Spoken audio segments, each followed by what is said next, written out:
Chapter 7:16. Barbara also came early, but this might be her habit. She and Poplar Fruit were both hard-working people. On the 7th floor, some models had already rushed over with their teams. They also wanted to leave a good impression on the instructors. Moreover, they came so early for makeup and could go on stage earlier, so they had 1 or 2 more rehearsals than the others. "Leon, you have improved again," Barbara said happily. "You can actually integrate hip shaking, butt lifting, and other movements into your standing posture. Very good, very good." In fact, these were not difficult for Poplar Fruit. Poplar Fruit could do the most complicated martial arts movements, so this little difficulty was nothing. However, in Barbara's eyes, Poplar Fruit's progress was like sitting on a jet. One day was equivalent to a year's progress for others. After Barbara came, Poplar Fruit was embarrassed to let Kiki stay on stage to cause trouble. Although he could ensure that he could study efficiently, Kiki was still next to Barbara, so it would still affect her. Poplar Fruit did not want to leave a bad impression on Barbara. He hoped that Fang Minute could come to help take care of Kiki, but Fang Minute was the last to arrive. She was not late, as she arrived before 9 o'clock. However, compared to Mattis and Victor, who had arrived early, there was a difference. Speaking of which, Martis and Victor were usually lazy, and they only came over in the afternoon yesterday. Why did they rush over so early today? What is Mattis doing? Yang Guo was pressed down on the chair by Victor to fix her hair. Out of the corner of his eye, he glanced at Martis, who was on his right. He seemed to be fiddling with some machine. To install a video recorder. Victor laughed. Video recorder? Recording what? Poplar Fruit vaguely knew the answer, but he still blurted it out. "I'm recording you." After installing the tripod and fixing the DV, Martis walked over and smiled at Poplar Fruit. "Yesterday, I told Mr. Artel that you are a genius, so Mr. Artel asked us to film your training." "What's there to film?" Poplar Fruit said weakly. "Film me making a fool of myself? You don't have to be humble, although I know you Chinese like to be humble." Mattis laughed and said, "You are the most talented new model I have ever seen. I observed you for a long time yesterday. If you record it, you might be able to use it as evidence to witness your miracle." Barbara popped out from Poplar Fruit's side and nodded with a hint of hope. "Mr. Mattis is right. Leon, we have faith in you. However, you don't have to put too much pressure on yourself. Just study at your own pace. I hope your camera won't cause Leon any trouble. If Leon feels that he is under too much pressure, I can ask them not to show it in front of you." Barbara said seriously. That won't happen, right? Leon?" Mattis laughed dryly. Before Poplar Fruit could reply, he turned around and saw Kiki standing next to his tripod and looking at it curiously. He immediately cried out in horror, "Little angel, my lady, don't touch it, it'll break." Mattis ran over and picked up Kiki. Kiki was not afraid. She pinched Mattis' nose and stuttered in simple French, "Sir, my name is Lorgiel." Chichi was quite concerned about her own name. Mattis had no experience in raising a child. He was sweating profusely as he played with Kiki. Fortunately, Fang Minute arrived in time and rescued the helpless Mattis. "Kiki, look at what I brought for you." Fang Minute took out a big book from a big bag, and then took out a colorful box. Girls loved colorful things the most, and Chichi was the same. When she turned around to look, she immediately abandoned Martis and ran over happily. She stuck her head out and asked curiously, "Auntie, what is this?" "This is a coloring book." Fang Minute smiled as she flipped through the large book on the table. Inside, there were some blank drawings of small animals on the white cardboard. Of course, on the upper left corner of each page, there was a miniaturized full-color drawing. Fang Minute opened the box. There were 36 crayons of different colors neatly arranged inside. Kiki's eyes lit up immediately. Fang Minute smiled and said, "These are crayons. Do you see those blank drawings? Kiki will take the crayons and color them later to make those small animals look better." "Are they really for Kiki?"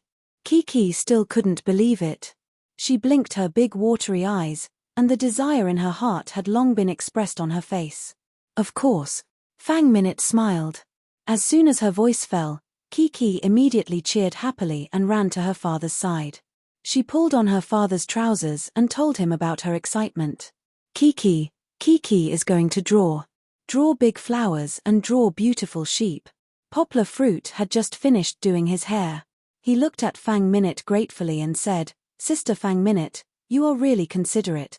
Poplar Fruit was also grateful to those who treated his daughter well from the bottom of his heart. Fang Minute smiled and said, "Yesterday, I saw Kiki looking at the iPad all the time. This isn't very good for children. I read a book before. It said that children aged 0 to 7 should use their hands and brains more instead of passively receiving some information by watching videos. That's why I bought this coloring book." In a strange city like Ba Li, Fang Minute found such exquisite coloring book and crayons for Kiki in just one night. There must be a lot of difficulties that Fang Minute didn't explain to Poplar Fruit. Poplar Fruit cared enough about Kiki, but as a man, there were many aspects that he didn't consider thoroughly. He humbly accepted Fang Min's teachings and remembered it in his heart. In the future, he would let Kiki watch less cartoons and let her come into contact with more novel things to cultivate Kiki's ability to use her hands and brains. Seeing Kiki happily studying her new toys on the table and Fang Minute giving her some hints and guidance from time to time, Poplar Fruit felt relieved. He didn't have so much time to take care of Kiki. It was good enough that Fang Minute was there.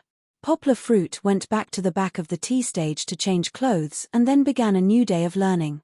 Seeing Poplar Fruit and Barbara walking on the tea stage, Mattis and Victor looked at each other and smiled knowingly. The two guys intimately held each other's waists and leaned in front of the DV camera. As if they were recording the opening speech, the two laughed and reached out one hand to the camera, bending their ring finger and middle finger. "Ladies and gentlemen." Mattis waved his hand and said. He said one sentence, and Victor followed suit. "Next is the reality show, Leon's show." Mattis said in a low voice. "You will see a genius, a new genius model with talent that even God would be jealous of. We will witness his growth." Victor added. "Now, the miracle begins." Mattis and Victor separated and pointed at Poplar Fruit. Well, fortunately, Poplar Fruit didn't see it. Otherwise, he would have been shocked by their exaggerated performance. Chapter 717. The 7th floor of the Givenchy Hall was noisy to begin with. The music of the catwalk was loud and clear, and because there were so many venues and so many models and their assistants, a single word from each of them could turn the entire floor into a wet market. Poplar Fruit's area was relatively quiet because it was relatively remote and there were few people there. However, the noise was definitely not normal. The models on the runway next door were not in the mood to walk. The music was still playing, but they were still rushing forward. The cheers were too loud. This formation was similar to when Marty's and Victor came here for the first time. However, the momentum was much greater. Could it be that some superstar had come? Why are they so excited? The only ones who were not affected were Poplar Fruit and Kiki. Young Guo was concentrating on his studies, devoting himself to the adjustment of his bones and the control of his muscles. Perhaps at this moment, only Shishi's voice could wake him up from the world of the tea stage. It was not that he had not tried it before. In the morning, Shishi held her crayon drawings and ran to show her father, and young Guo had to stop his practice. Kiki, of course, followed her father's example. She was also very focused when she was doing something she liked.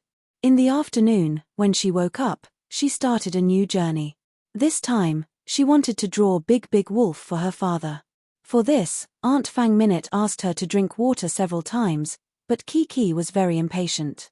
However, even though Poplar Fruit was very serious, he could not concentrate anymore, because Barbara's attention was attracted to the drawing. "Where's the teacher?" Poplar Fruit was very confused. He followed Barbara's gaze and saw a little princess in a princess dress, accompanied by an elegantly dressed man. They walked through the crowd and walked to the runway. "Oh, Princess Luo Dani is the darling of Givenchy." Barbara clasped her hands over her heart and had an intoxicated look on her face, causing young Guo to shudder in disgust. "Is it really Artil's granddaughter, Luo Dani?" Givenchy was here. Accompanying her was their family's ever-smiling and courteous butler. Poplar Fruit admitted that he didn't have a good impression of the rigid butler, but he didn't provoke him. What he said that day was just to fulfill his duty. If it were someone else, he would still say the same thing. Poplar Fruit didn't know that the reason why these people were so excited about Luo Dani was not only because she was Artil's granddaughter, but also because Luo Dani was a high-priced fashion spokesperson. Although Luo Dani was young and a little shy, she was indeed a little beauty. Her mother had been rated as the most beautiful face in the fashion industry more than 10 years ago. Luo Dani had also inherited her mother's beauty and received a top-notch aristocratic education from a young age. At such a young age, she had already starred in 3 commercials. Among them, the most famous one was when she endorsed the world-class watch and jewelry company, Cartier's new diamond necklace last year. The little girl was still young, but she was already the darling of the fashion world. Yang Guo was such an old uncle, but compared to him, he was far from being comparable. When they saw Luo Dani and the others walking over, the group of people behind wanted to follow them. However, the butler smiled and gestured for them to go back. A few of the senior instructors didn't dare to continue flattering Luo Dani. Under everyone's gaze, Luo Dani lifted her skirt and walked to the side of the runway. She looked up and asked softly, "Mr. Leon, may I ask where the angel is? I want to play with her." Poplar Fruit was a little embarrassed. He walked over and jumped down from the stage. He couldn't let my daughter look up at him all the time, right? Of course, even if he jumped down, Luo Dani still had to look up at him. Poplar Fruit saw the butler's murderous gaze and awkwardly withdrew his hand that was about to touch her head. "Isn't she here?" Poplar Fruit pointed to Kiki, who was immersed in her own painting world, and called out with a smile. Kiki's 2 white little hands each held a crayon. She had accidentally drawn a black line on her face, but Fang Minute wiped it clean when she saw it. Hearing her father's call, Kiki subconsciously covered the coloring book with her arms.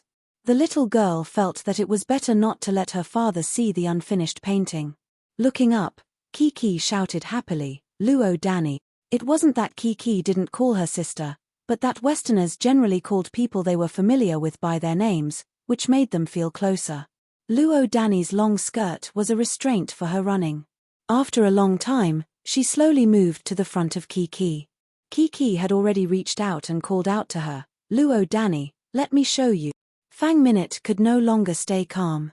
She gave up her position in fear and stood behind the chair to carefully protect it. With her help, Luo Dani lifted her skirt and sat on the chair. She even said thank you to her, which made Fang Minute a little flattered.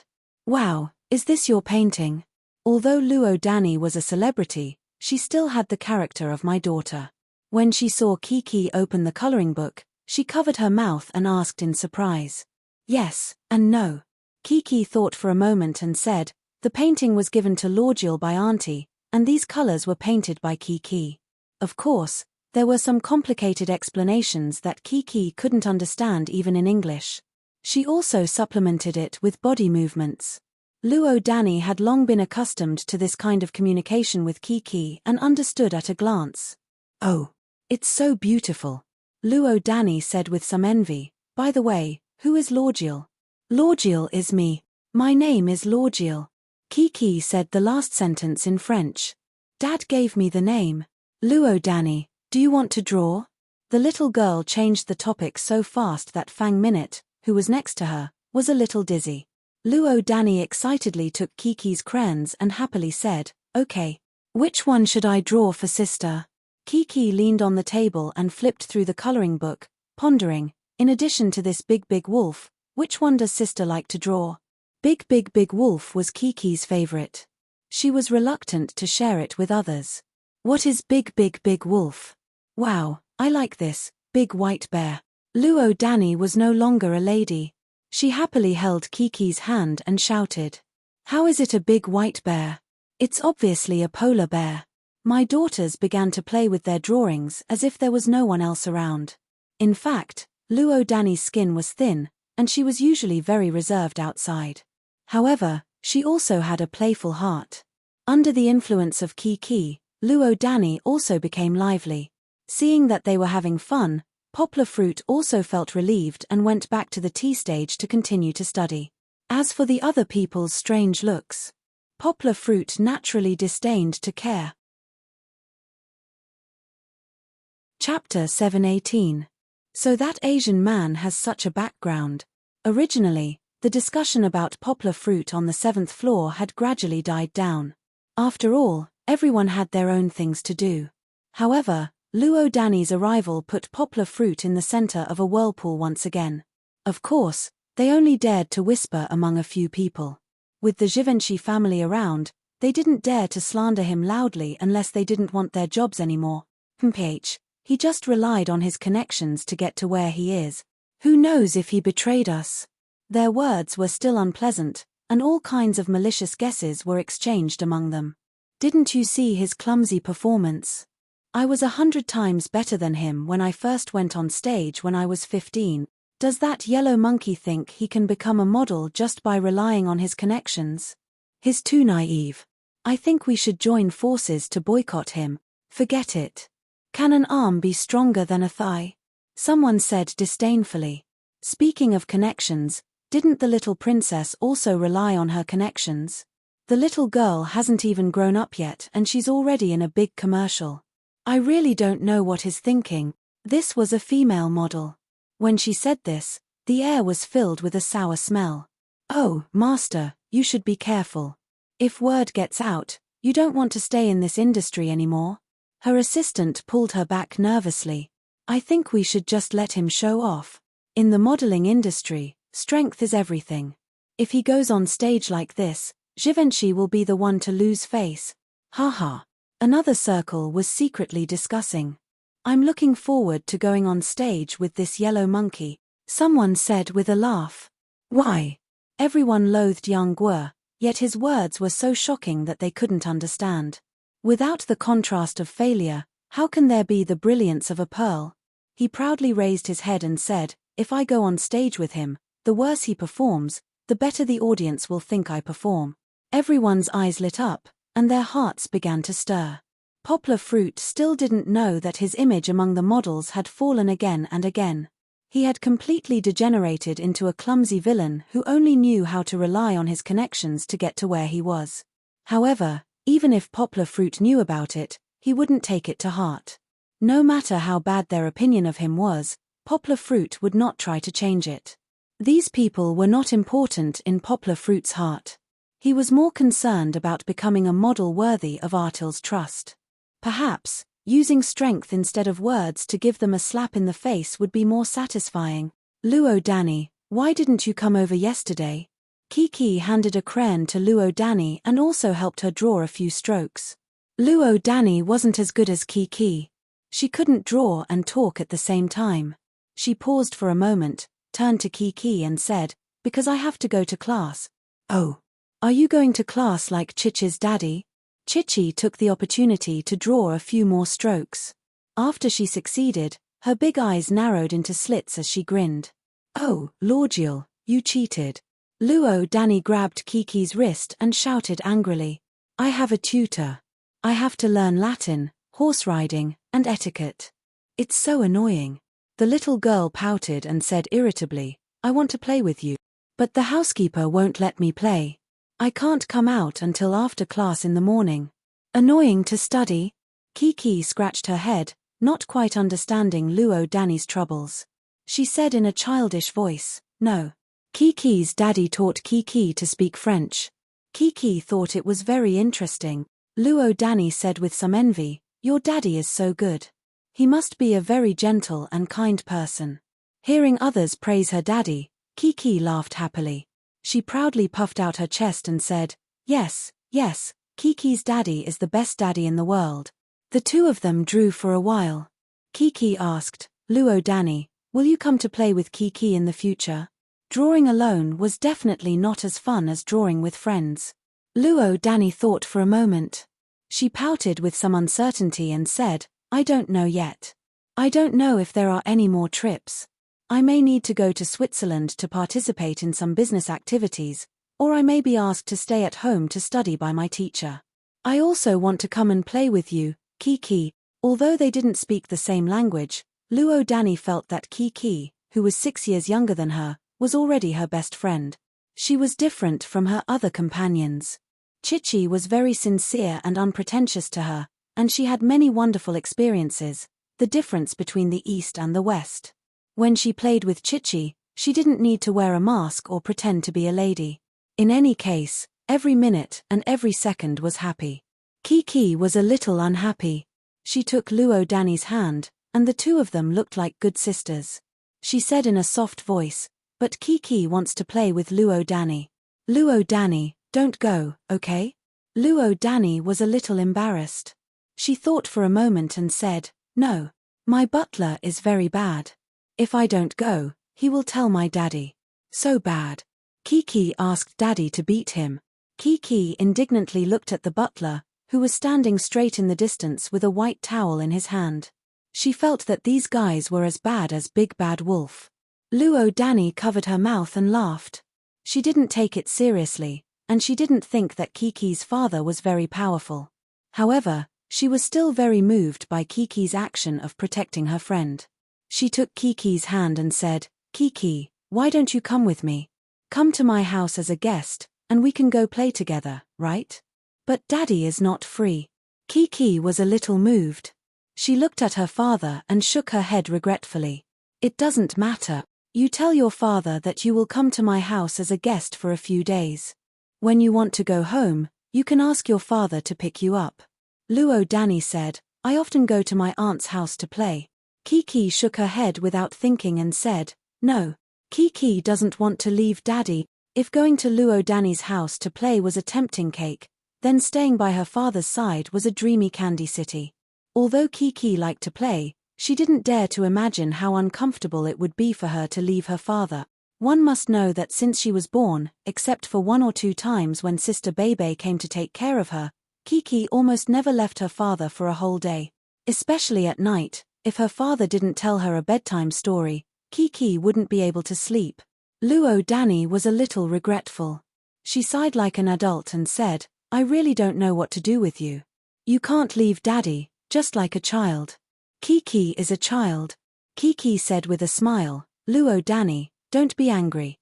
If Daddy is free, Kiki will definitely come to play with you." Luo Danny patted Kiki's little head. At this time, she said like an elder sister, "Well, Kiki, don't worry. If I have time, I will ask the housekeeper to send me here to draw with you." Chapter 719.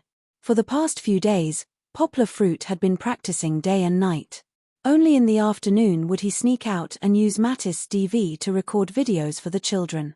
At this time, Poplar Fruit did not look like he was traveling. Instead, he looked more like a tour guide introducing the local customs of a foreign country to the children. Although it was quite tiring, the children's enthusiastic reactions made Yanguo feel happier and happier than if she were to play alone. Speaking of which, Poplar Fruit was a little regretful. If he had not known the children so late, he would have set up an award for the children who improved quickly to come to BA Lee to experience the atmosphere of a foreign country, instead of giving the quota to the 2 girls in the French class. Of course, this was just a fleeting thought. Poplar Fruit seriously considered the possibility of this matter. He suddenly felt that this idea was not necessarily a good thing. After all, the difference was too big.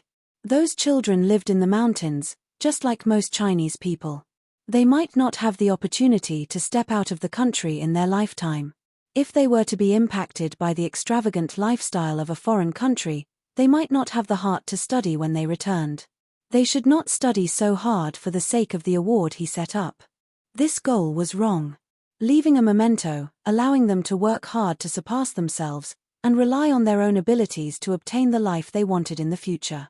This was the purpose of Poplar Fruit's long-distance education. Poplar Fruit was very tough.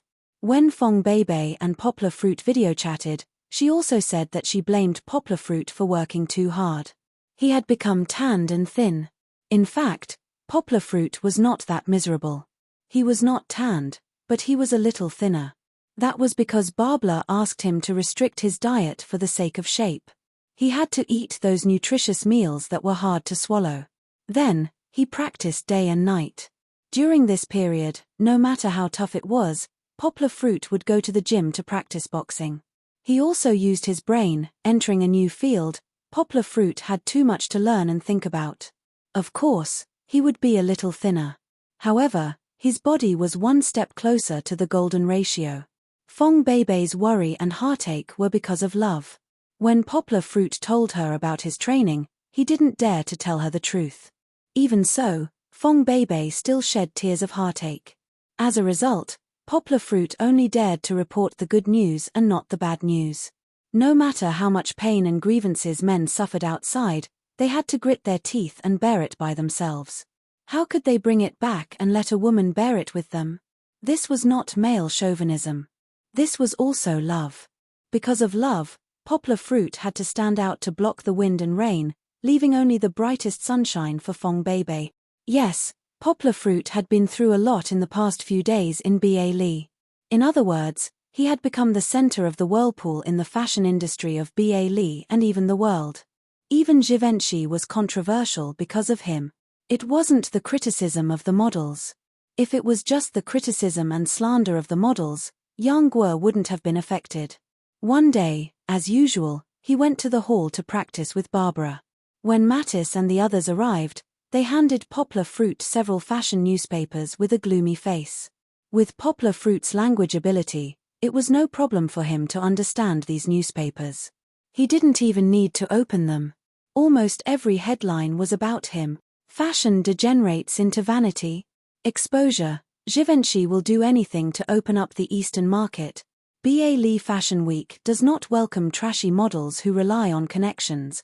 Who is he? Is Givenchy the lover of a big shot? The news came from a model's Twitter account. He had secretly taken some photos of Poplar Fruit's training. Although the photos were taken from a distance and his face was a bit blurry, the photos were taken when Poplar Fruit had just started.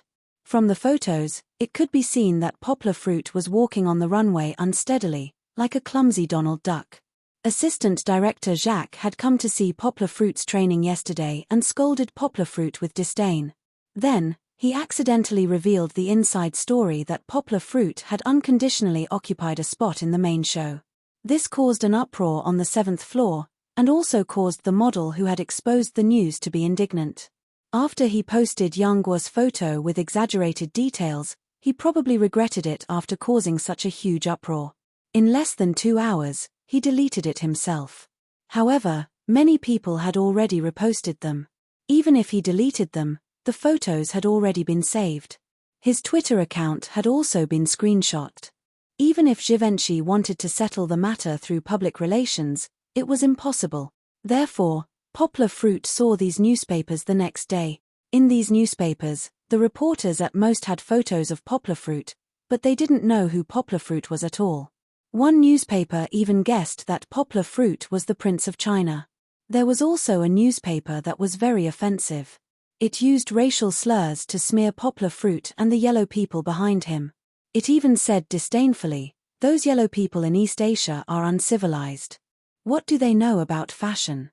Does Givenchy think that it can open up the Eastern market by inviting an Asian to walk on the runway? It has insulted the entire fashion industry and turned Ba Li Fashion Week into a money-grubbing fashion week." Not only were they cursing Yang Guo, but because of the model's name, Artil and Givenchy were also criticized and attacked by the media. One of the reporters even shouted, "Artil, get out of the fashion industry. These bastards." Poplar Fruit clenched his fists. Even though he was usually calm, he was now full of anger. However, when he saw these comments, he felt a little helpless. He wanted to stand up and tell the media that they were wrong. Poplar Fruit couldn't, because at that time, Poplar Fruit still couldn't prove himself with his ability. Although Poplar Fruit felt that he had made rapid progress in the past few days, it was only enough to make him a good model. He might be second-rate in China, but in Ba Li, or even in front of the models on the 7th floor of Givenchy, he was still a nobody. What should I do? The words in the newspaper about Artil were like knives, engraving in Yang Guo's mind, one by one. Closing his eyes, Poplar Fruit struggled. He didn't want to admit defeat, but more than that, he felt endless regret. Opening his eyes, Poplar Fruit looked at Matisse and Victor, who were also in a bad mood. He sighed softly. In his eyes, Poplar Fruit had a trace of determination. Matisse, Poplar Fruit gritted his teeth and said in a low voice, "What does Mr. Artil want me to do? It doesn't matter. I can quit now." Those newspapers still don't know about my news. If I go back now, no one will know whether this news is true or not. As long as we don't admit it, they won't keep pestering Mr. Artil. Chapter 720. Why did you quit? An old but still loud voice suddenly rang out. Poplar Fruit was no stranger to this voice. He turned around and saw Artil striding toward them with his gentleman's crutch. Mr. Artil, why are you here? Martys and Victor quickly stood up from their chairs. They were usually quite arrogant, but when facing their boss, they still had to be obedient. Of course I'm here. Do you think I, Artil, will be intimidated by the fabricated reports of these reporters? Did Givenchy give up? Artil puffed out his chest proudly. His turbid eyes were shining with the light of disdain for the world. Shishi, who was next to Fang Minute, saw Artil's arrival. She didn't know what had happened, but she was very happy. When Fang Minute wasn't paying attention, she skipped over and said, "Sir, is Luo Danny here?" Seeing Kiki, Artil's face softened a little. He smiled and said, "My lovely angel, I'm so sorry that Luo Danny didn't come today." Kiki sighed regretfully. She pouted and said, "I see. Sir, if you see Luo Danny, please remember to tell her that Kiki misses her very much." In the past few days, under Poplar Fruit's teaching, Kiki's French had improved a lot. She said these words in French, although she stuttered a little and mixed in some English words. "I will," Artil said with a smile. Poplar Fruit asked Fang Minute to take Kiki aside. The conversation was a little heavy, and Poplar Fruit didn't think it was suitable for Kiki to hear. "Artil, I'm sorry. I let you down." Poplar Fruit sighed and looked at Artil. He and Artil got along as friends, so there was no need for him to pretend to be humble. However, he also had something to say. Artil invited him to B.A. Lee because he trusted him. Now, because of his lack of strength, Artil was bombarded. He felt sorry for himself. "What are you sorry for?" Artil stared at Poplar Fruit, waved his hand and said, "I'll tell you later." Artil turned his head and looked at Martys and Victor. His eyes were burning with anger. He gnashed his teeth and said, "Martys, you two are getting worse and worse, aren't you? Did I ask you to come here to threaten and force Leon to go back? Do you still have any respect for your master?" Martys was sweating profusely. He quickly waved his hand and said, "Boss. Sir, we didn't threaten or force Leon. We just asked him to read these irritating newspapers."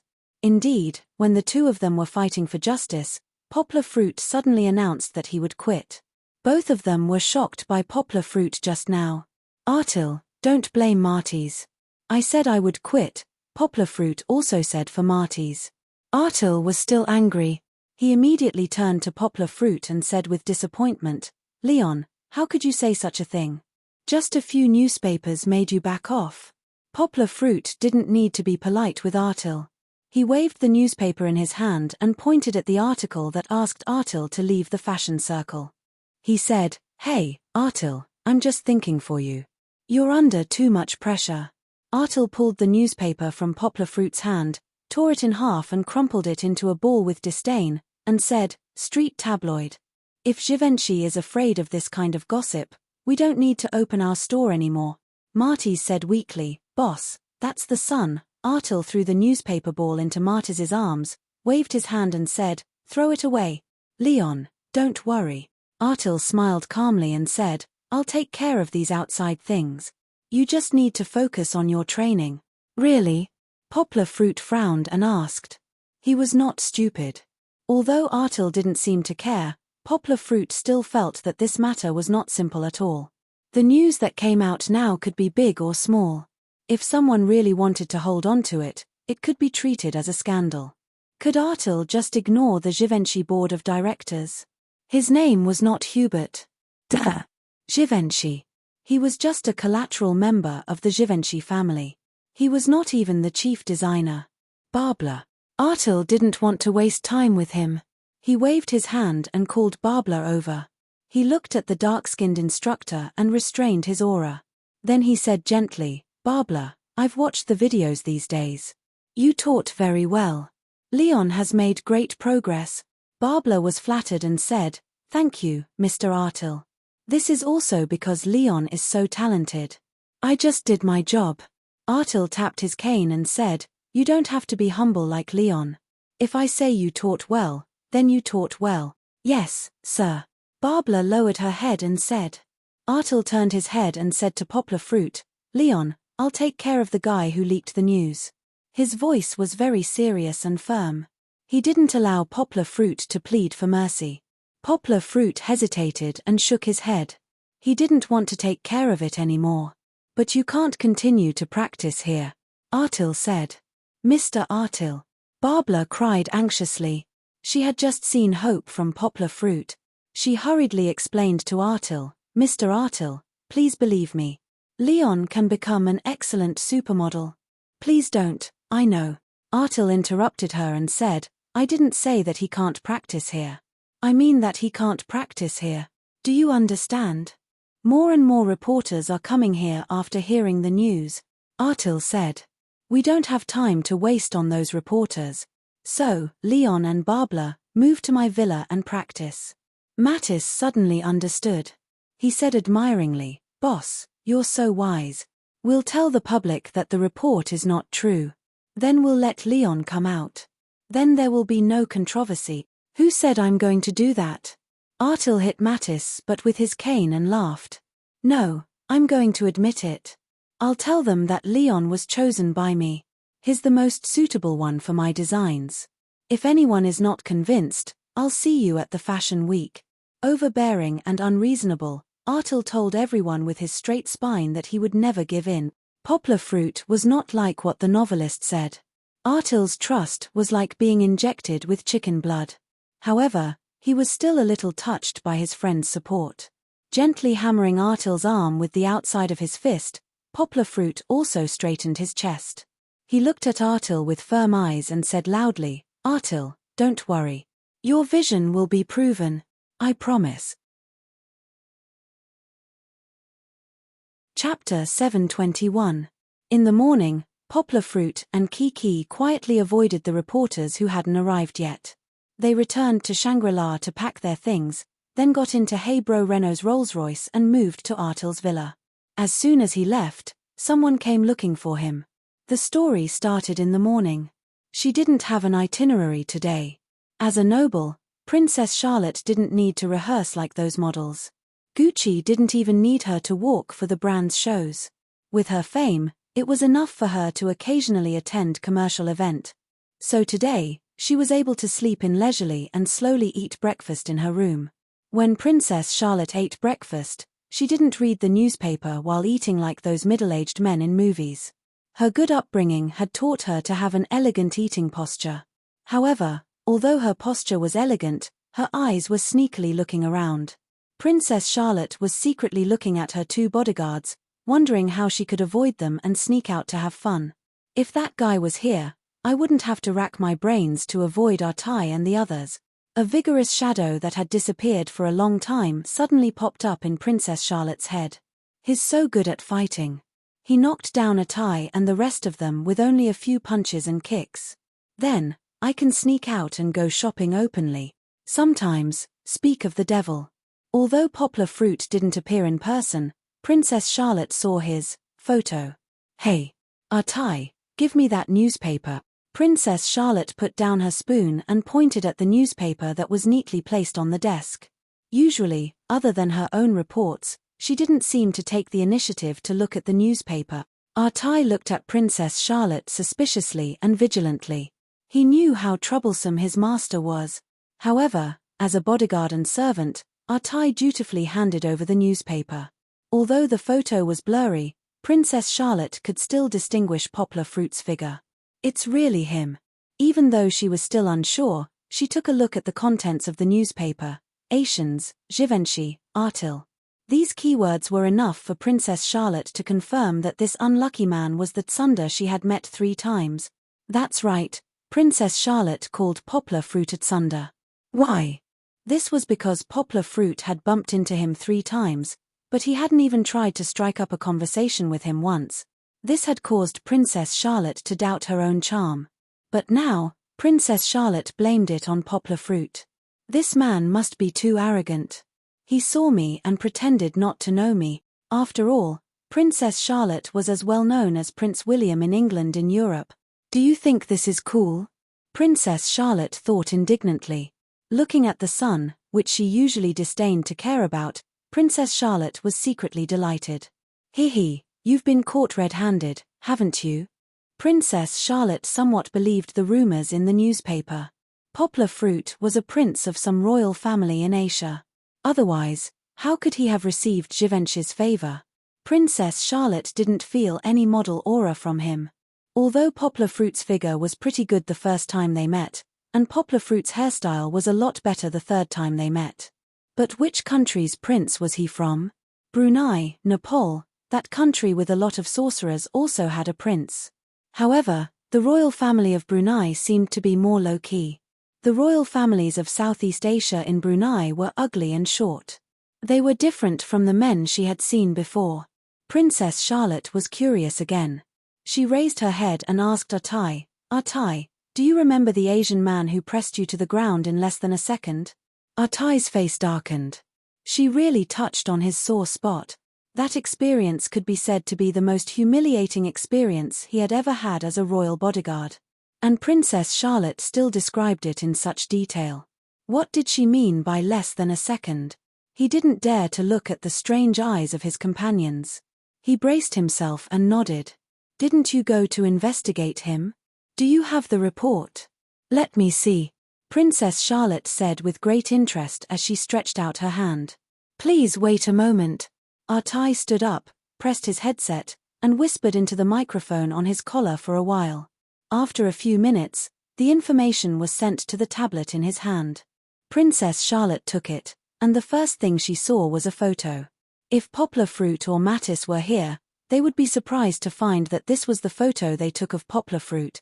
Regardless of how it got into her hands, Princess Charlotte looked at Poplar Fruit's slightly curly bangs and deep starry eyes and muttered, "So it's you. You look pretty good. Chinese? There's no prince in China, right?" Princess Charlotte was surprised when she saw the following. In fact, it was very difficult for foreigners to get information about China. However, because Poplar Fruit was still a little famous, they could easily get information about Poplar Fruit from some reports and social media platforms. For example, the exclusive interview that QQ News did with Poplar Fruit last year had a lot of background information about him. He's a commoner. Princess Charlotte looked at Poplar Fruit's information and thought with some regret, sure enough, the newspapers are all lies. In her opinion, there was only the difference between nobles and commoners. Whether it was urban residents or rural residents, these were all commoners. There was no difference. Translator, this person is quite talented. No wonder he can speak French and Italian. Why didn't he say so earlier? Really, he made me so embarrassed. Princess Charlotte was still brooding about how she made a fool of herself. Princess Charlotte looked at the photos of Kiki and Poplar Fruit from his Weibo and felt a little envious. She's really his daughter. She's so cute. He's so good to his daughter. Princess Charlotte herself did not receive such good treatment. Her mother was the crown prince, and her father was also a big shot. They were not at home most of the time. How could they compare to Poplar Fruit's strong fatherly love and affection towards Kiki? This guy is a little stupid. He didn't train well and went to be a model for Givenchy. Why didn't he work hard as his translator?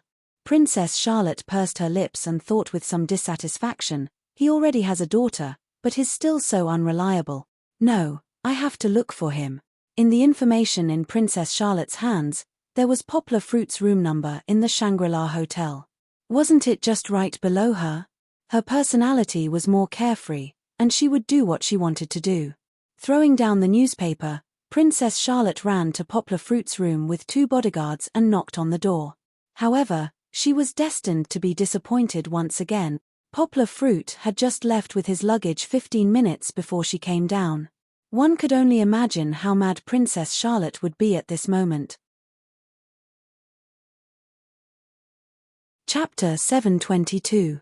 I have to go to Ba Li first. Pi Nh1 waved goodbye to Duan Shueching at the airport. As a specially invited photographer of the Duan family, he needed to go to B.A. Lee first. Of course, the Duan family's own buyers would go with him. They wanted to get first-hand information about the new collections of the fashion giants this year before B.A. Lee Fashion Week. Like other shops, Fashion Week would become a carnival for them and the world's fashion industry. Duan Xueqing came to see him off, completely ignoring the strange looks of others. Of course, Duan Xueqing didn't know whether she was deliberately angry with her family or sincerely wanted to see Pi Nh1 off. Their relationship was currently in a very mysterious stage. Pi Nh1 added a little initiative to pursue Duan Xueqing on the basis of stable development. Usually, when he came to see Duan Xueqing, he would either bring some snacks that Duan Xueqing liked to eat or a fresh flower that was said to be picked by the roadside. It was romantic but not abrupt. Duan Xueqing didn't agree, nor did she make a clear statement. However, a few days ago, Duan Xueqing seemed to open her heart to Pi Nh1's pursuit after she learned from a senior that she met at Poplar Fruit's class reunion that Poplar Fruit had a junior in school. However, the good times didn't last long. Before they had time to develop further, Pi Nh1 had to take a plane to B.A. Lee. Duan Xueqing had to stay in China for another week because of the progress of her passport. After seeing Pi Nh1 off, Duan Xueqing stood outside the airport and watched the plane fly away silently. Whether the girl was standing in the drizzling alley of Jiangnan or in the bustling airport of Shanghai, her silent expression, her slim figure, and her cold breath always made her feel like a pure white lotus. In September, there was already the bleakness and desolation of the autumn wind. The girl was neither happy nor sad, or she didn't know whether to be happy or sad. Leaving the domestic grudges aside, Poplar Fruit and his daughter moved into the secluded villa in Artil. After moving into the villa, the happiest person was not Poplar Fruit, but Kiki, who could finally get together with her good friend Luo Danny. There was no need to mention how excited they were when the two little girls met. They ran up and down in the villa, letting their happy laughter fill the whole villa. A few nannies were panting as they followed behind them, afraid that the two little devils would fall or bump into something if they ran too fast. They didn't know how the two of them had such stamina that they couldn't stop playing for an hour. It wasn't until the housekeeper caught them all and took them to the piano room for piano lessons that they finally quieted down. Poplar Fruit didn't know that Artil had expelled the model who had exposed Poplar Fruit from Givenchy's team. He also didn't know that Artil had privately informed the other tycoons to jointly ban the model. He also didn't know that Artil had severely punished Jacques, the assistant director who had caused him to be in a passive position. Artil didn't want him to know about any of this, just like the reporters who were looking for the man in the photo like they had been injected with adrenaline. Artil isolated all the storms from the outside world outside the villa, creating a space for Poplar Fruit to practice without distractions. Poplar Fruit knew that the current peace was only temporary. The more Artil suppressed him, the greater the backlash would be. Perhaps, a storm was brewing. Yang Guo needed to make use of the little time he had to quickly grow up. In the afternoon, Poplar Fruit trained very hard. In the evening, Poplar Fruit still didn't rest. After Barbara went back and Kiki went to bed, he went to the temporary tea stage in the villa and practiced the catwalk over and over again. He had already practiced the whole set of basic cat steps to a decent level, but he still wanted to practice more. He wanted to practice how to use his body's movements and the changes in his eyes to show his inner scholarly and aristocratic temperament. Yang Guo still remembered that Givenchy had taken a liking to these two qualities of hers. Models with good figures and solid basic skills were not easy to find, but there were still a lot of them in B.A. Lee. Her body was shaped by her innate talent, and her basic skills benefited from her hard work. These were not as rare as Yang Guo's two temperaments. Otherwise, how could there be so many aristocrats and celebrities in the fashion industry? It was because their unique temperaments had conquered designers and audiences all over the world. Temperaments were not born, nor could they be obtained easily. They were traces left by personal experience and years of practice. Poplar Fruit wanted to stand out from the other models. He not only needed to build himself from a blank piece of paper to a supermodel with solid basic skills in half a month, but also to show his unique and charming temperament. This was a big problem that even Barbara, who had a wealth of theories, couldn't solve. Poplar Fruit needed to explore it himself and find his own modeling path. He set up a DV camera in front of the stage and connected it to the LCD TV next to him. Poplar Fruit would walk on the stage for 10 to 20 minutes, constantly adjusting himself. During this time, he was blind. He didn't know whether he had succeeded or not, but he would use different ways to show each movement. Then, he would rely on his strong memory to record each movement as he walked. Then he would watch the DV camera and evaluate his own performance through the video taken by the DV camera. Speaking of which, he had watched a lot of videos of fashion shows recently, so he had some ability to judge himself. Getting rid of the dross and selecting the essence, Yang Guo did not pursue too much. As long as he could find 1 or 2 suitable movements, he would have a great harvest. Poplar Fruit didn't know. He was watching himself in the DV camera. Someone in the monitoring room was also watching him. He practiced here for the whole night? Artil pressed the rewind button and the video returned to Poplar Fruit's last show before he stopped. Yes, it's been 3 hours since 8:30, the housekeeper said respectfully. What a hard-working and excellent child. Artil looked at Poplar Fruit's show with admiration in his eyes. He compared the video that Mattis had brought back for him. The Poplar Fruit now was totally different from the one he had seen a few days ago. On the screen, Poplar Fruit inadvertently wiped the sweat on his forehead. His eyes were still full of concentration, which made people feel a strong sense of shock. Phew, I'm getting old. I'm going to sleep first. You keep an eye on him for me. Give him another half an hour. If he doesn't stop, tell him to go to sleep, Artil said. His slightly upturned mustache couldn't hide his gratified mood. Chapter 723. Come to think of it, if he could go back to the past, would he have made another choice? Artil didn't know what other people's answers were. He had experienced a struggle before. He couldn't remember why he had chosen Poplar Fruit. The relationship between him and Poplar Fruit was a bit strange. To put it in a poetic Eastern word, it was fate. At first, he had met Poplar Fruit because he couldn't help chatting with him when he was in a foreign land. After chatting with him for a while, he was impressed by Poplar Fruit's French, which was even better than his. Maybe it was a kind of national pride that made him have a good impression on Poplar Fruit. Then, because of his conversation with Poplar Fruit, Artil was surprised by Poplar Fruit's profound knowledge for the second time. After looking at him carefully, he found that this young man had a maturity that didn't match his age, and he was full of confidence. Maybe he was really attracted by Poplar Fruit's temperament. Artil wanted to ask Poplar Fruit to find inspiration. Poplar Fruit didn't give him any inspiration, but his daughter, the lovely little angel, inadvertently reminded him. Poplar Fruit's role for Artil was to help him perfect the initial design. During the street shooting, Poplar Fruit shocked him again. Poplar Fruit's figure and temperament were completely tailor-made for his clothes. Artil might have forgotten that the relationship should be reversed. His clothes were tailor-made for Poplar Fruit. Once again, Artil invited Poplar Fruit, who had no modeling experience, to participate in the Bali Fashion Week show. Engrossed in the excitement of his work, Artil completely forgot that he had invited a guy who knew nothing about runway shows. It wasn't until more than a month ago that he suddenly remembered and hurriedly called Poplar Fruit over for model training. If she could go back in time, Artil didn't know if she would have given up on inviting Poplar Fruit. Because Poplar Fruit was the most suitable man in the world to wear the China-style clothes he designed. For Artil, who pursued perfection, this was a dilemma.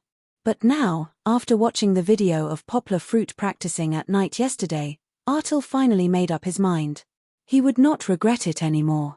It was him.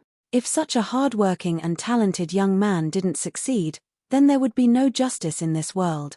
Give him a little more time, Artil thought. I believe that he and I will give you bastards a miracle. You bastards. He was referring to the group of reporters and paparazzi who had gathered outside Artil's design studio. As soon as Artil got out of his car, he was immediately surrounded. Microphones and recording pens were almost stuck into his mouth. Mr. Artil, is the news on the internet and in the newspaper true? The reporter asked in a gentle tone. Sir, why do you want to ride on the coattails of Asians? Is it because Givenchy wants to open the Asian market by hook or by crook? May I ask if that yellow-skinned man is your illegitimate son? We know that you have worked in Asia for as long as 30 years. Hearing this question, the veins on Artil's forehead bulged. Artil could barely maintain the smile on his face anymore. Fortunately, his bodyguard and driver both squeezed in and used their thick arms to give Artil a space to move forward. Sir. Sir. A group of reporters followed Artil relentlessly. They were like a group of wrapped dumplings, slowly moving forward. Artil kept a calm smile on his face and didn't say anything, which made the reporters, who had been waiting for a long time, a little flustered. Finally, they reached the stairs of the design studio. Everyone thought that Artil was going to walk straight in. Surrounded by his bodyguard and driver, Artil slowly turned around and faced the reporters condescendingly. Suddenly, the camera flashes lit up Artil's face, making his face pale. Fortunately, the driver was more experienced. He quickly took out a pair of sunglasses and asked Artil to put them on. Artil tapped his crutch lightly. His movement was not big, but everyone knew that he was going to say something, so they all quieted down. Apart from the sound of the shutters, everyone shut their mouths. The so-called report, you all know how much fiction there is in it, Artil said with a gentle smile. The group of reporters' faces were burning. Some of the newcomers even turned their heads away, not daring to look at Artil. I'll only say what I'm about to say once, Artil said slowly, chewing his gum. First of all, the child in the photo is a model I invited. It has nothing to do with expanding the Eastern market. It is because he is the most suitable person to wear the new clothes I will introduce this fashion week, Artil said, raising his index finger. Wow! The audience burst into an uproar again. They thought that Artil would avoid admitting it, and then they would have to go back and make up a story again. They didn't expect that Artil would suddenly throw out such a big bomb. Now, they could imagine how shocking tomorrow's headlines would be. Sir, who is he? How do you know him? Sir, is the most suitable reason because he is your illegitimate son? When they realized what was going on, a lot of questions were thrown at them. Artil completely ignored them. He raised a second finger and said to himself, it was so noisy that his voice was covered by the reporters' questions. Fortunately, in order not to miss Artil's words, they quickly calmed down. As for this model, I will hold him responsible for slander. Artil had finished the first part of his speech. The audience looked at each other, not knowing what he had just said. However, Artil wouldn't repeat it for them. The child I chose is an excellent and talented child. If you think he is not good enough, I hope you can come to the main venue of the Fashion Week, during the Givenchy show. I invite you to witness his excellence. Everyone thought that Artil was lying through his teeth. The model didn't send many photos, but as long as they were knowledgeable people, they could see that poplar fruit was not good enough. However, in order not to miss Artil's statement again, they all resisted the urge to ask questions. Third, I met this child by chance. There is no relationship at all. The reporters who just said that he is my illegitimate son, are you questioning my relationship with Lisa? Artil hit the ground with his crutch, showing his anger. While everyone was still in a daze waiting for his fourth statement, Artil suddenly turned around, opened the door, and disappeared from the design room. Chapter 724. Artil left domineeringly, leaving behind a group of reporters who had gotten some information but were still far from the truth. They looked at each other in dismay. In fact, they were a little satisfied. After all, Artil had personally confirmed this fact, so they didn't need to guess blindly. This way, there would be a breaking point in tomorrow's news. Next, as reporters, they also knew that the truth needed to be dug out bit by bit. This kind of exploration with a little suspense was more desirable to the readers of the newspaper. If the truth was revealed all at once, they would feel bored. Well, they had already thought of the headlines for tomorrow's newspaper. Artil admits to using Asian models. Artil stubbornly refuses to admit his mistakes. So excellent. Why don't dare to let him show up? Givenchy Fashion Week is a huge scandal. They could also take things out of context and add fuel to the fire, making things more complicated and confusing. Anyway, they only cared about sales. Givenchy's public relations problems had nothing to do with them at all. At this time, some of the newspaper and online media couldn't hold back. Before everyone left, they had already asked the copywriters in the station to write a tweet exposing the truth.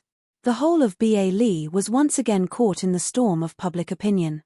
B.A. Lee was in a mess, but it didn't affect Poplar Fruit's practice. His performance today made everyone, including Barbara, praise him. Even Victor shouted that Poplar Fruit had entered the ranks of the top models. Of course, this was a bit exaggerated. Poplar Fruit was still a long way from being a top model. His sense of rhythm, stage presence, and even his sense of the camera were not enough. Perhaps he could be regarded as an A-lister in China, but in the world, he still needed to continue to improve himself. At this time, Barbara actually felt that her ability to teach Poplar Fruit fell short of her desire. Poplar Fruit was like a big sponge, constantly absorbing knowledge from her mind. Barbara kept digging into the various theoretical knowledge she had learned in school. Whether it was useful or not, she threw it all to Poplar Fruit. However, even so, she found that her teaching speed was not as fast as Poplar Fruit's learning speed. From this, it could be seen how awesome young Guo was. Perhaps, years later, she would write a book to recollect this experience. She felt that she would definitely describe the process of teaching Poplar Fruit with pain and joy. He was very happy to teach Poplar Fruit, because Poplar Fruit could learn it quickly. However, she still couldn't fall asleep at night. It wasn't because she was under too much pressure, but because she had to rummage through her school notes to recover her memories of some unpopular knowledge. Sometimes, she even had insomnia because she was thinking about how to teach Poplar Fruit. Immersed in the last week of training, Poplar Fruit did not know that far away in Yangcheng, China, there was an undercurrent surging at the moment. In a dark alley. Alright, actually, it wasn't dark at all. Not every bad thing needed to be hidden in a desolate corner. It was a busy street, and in front of a famous restaurant in Yangcheng, there was a taxi slowly driving over. A man with slicked-back hair got out of the car, looked at the signboard, and walked inside. Perhaps, in real life, not many people knew him, but on the internet, he was a big V-blogger with more than 5 million fans, Qin Shui. Some second-rate celebrities didn't even have as many fans as he did. Of course, there was no need to mention Poplar Fruit. This guy opened Weibo completely to record Kiki's growth. He had never interacted with his fans. Just by relying on warm and happy photos, he only had about 700,000 fans. Although it could be considered a small fire, it still couldn't compare to this kind of big V. Of course, Poplar Fruit also received a letter from the official website saying that they wanted to give him a V, but it was ignored by Poplar Fruit. Later, it was left unsettled. These big Vs either played some chicken soup for the soul by replacing the old wine with new bottles or collected some jokes to entertain the public. Over time, they also attracted many fans, and their income came from cooperating with some businesses or individuals, doing some copywriting, promotion, and even scandals. These made them earn a lot of money. Qin Shui came over today to discuss a business deal. It was said that she needed him to start a wave of rumors. He had done this kind of behind-the-scenes work many times. In the past few years, he had taken on no less than 10 orders. Now, the price was getting higher and higher, but there were still many people who came forward to give him money. When he pushed open the door of the agreed private room, there was already a person sitting there. If Zheng Yujie saw it, she would definitely realize that that person was Li Zichao's cousin, Li Qingchao. Director Li. Why do you have time to summon your little brother over today? Although Qin Shui was older than Li Qingchao's background was something he could not afford to offend. He could only respectfully call himself a little brother. I have something to talk to you about. Why would I look for you for no reason? You're not a great beauty. The words of a hedonistic son were always so blunt. With just a greeting, he could block you until you couldn't speak. Qin Shui was used to the way these people acted, so she wasn't angry. He chuckled and poured a cup of tea for Li Qingchao. He said, "All right, since Director Li is so straightforward, then let's not make it so complicated. Director Li, just say it directly. What do you need me, old Qin, to do? You're a big V, so of course I want you to post on Weibo. What else? Li Qingchao threw a document bag over to him and picked up the delicacies on the table and tasted them with relish. Qin Shuai didn't plan to eat her fill. He took a sip of tea and opened the document bag to read. There were a few pieces of printing paper and a USB flash drive inside. There wasn't much content. It was just an ordinary Weibo photo and a printout of the original Weibo text. Li Qingchao even pretended to print it out in color. It was really a waste of Earth's resources. Qin Shuai was a little puzzled. He saw that there didn't seem to be anything explosive in the photo, except that the girl was a little prettier. Then, the timing of the photo was very good. The girl turned her head and looked cute. This is what I want you to hype up.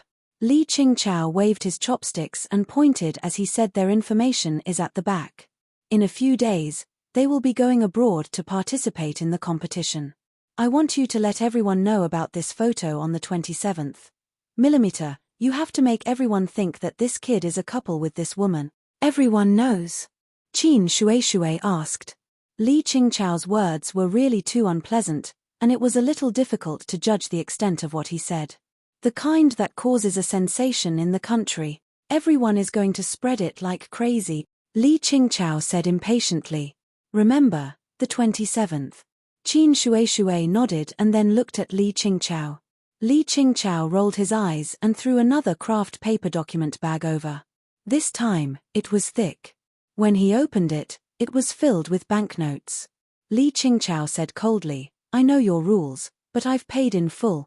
If you don't do it well, you know my rules. Don't worry, Director Li. No problem. Qin Shuai smiled slightly. He already had a plan to hype up in his heart. Such a small matter was not considered a challenge to him. Chapter 725. Yesterday, Song Jiwen got off work a little late. When he knocked on the door opposite, Chen Anlan was wearing a mask and holding a box of tissues. She was watching a Korean drama with tears and snot. She had moved Song Jiwen's TV over. However, when she heard that Song Jiwen had helped her find a suitable place for the Tai Chi dojo, Chen Anlan immediately wiped away her tears. Her eyes were shining, and she looked very energetic. In the middle of the night, she actually wanted to drag Song Jiwen over to look at the venue immediately. Let me tell you, good places don't come often.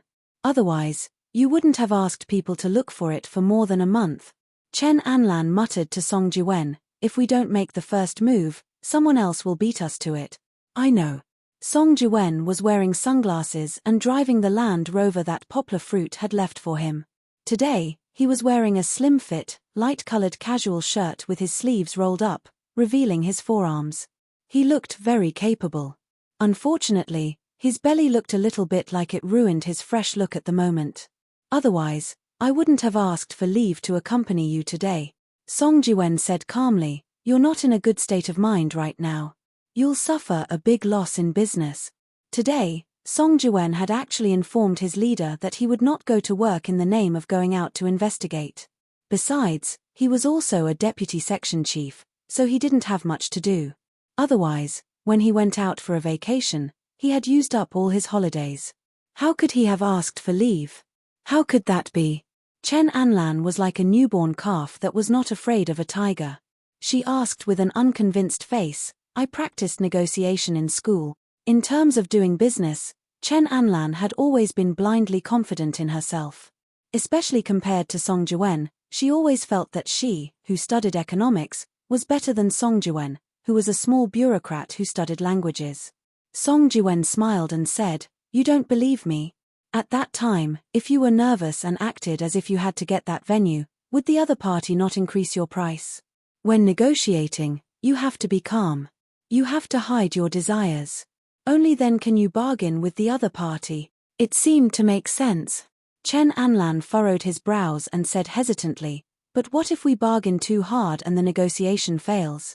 The originally good venue couldn't be rented again. Actually, if it's not bad, I'm willing to rent it for a little more money. That's not how you do business. Song Jiwen rolled his eyes.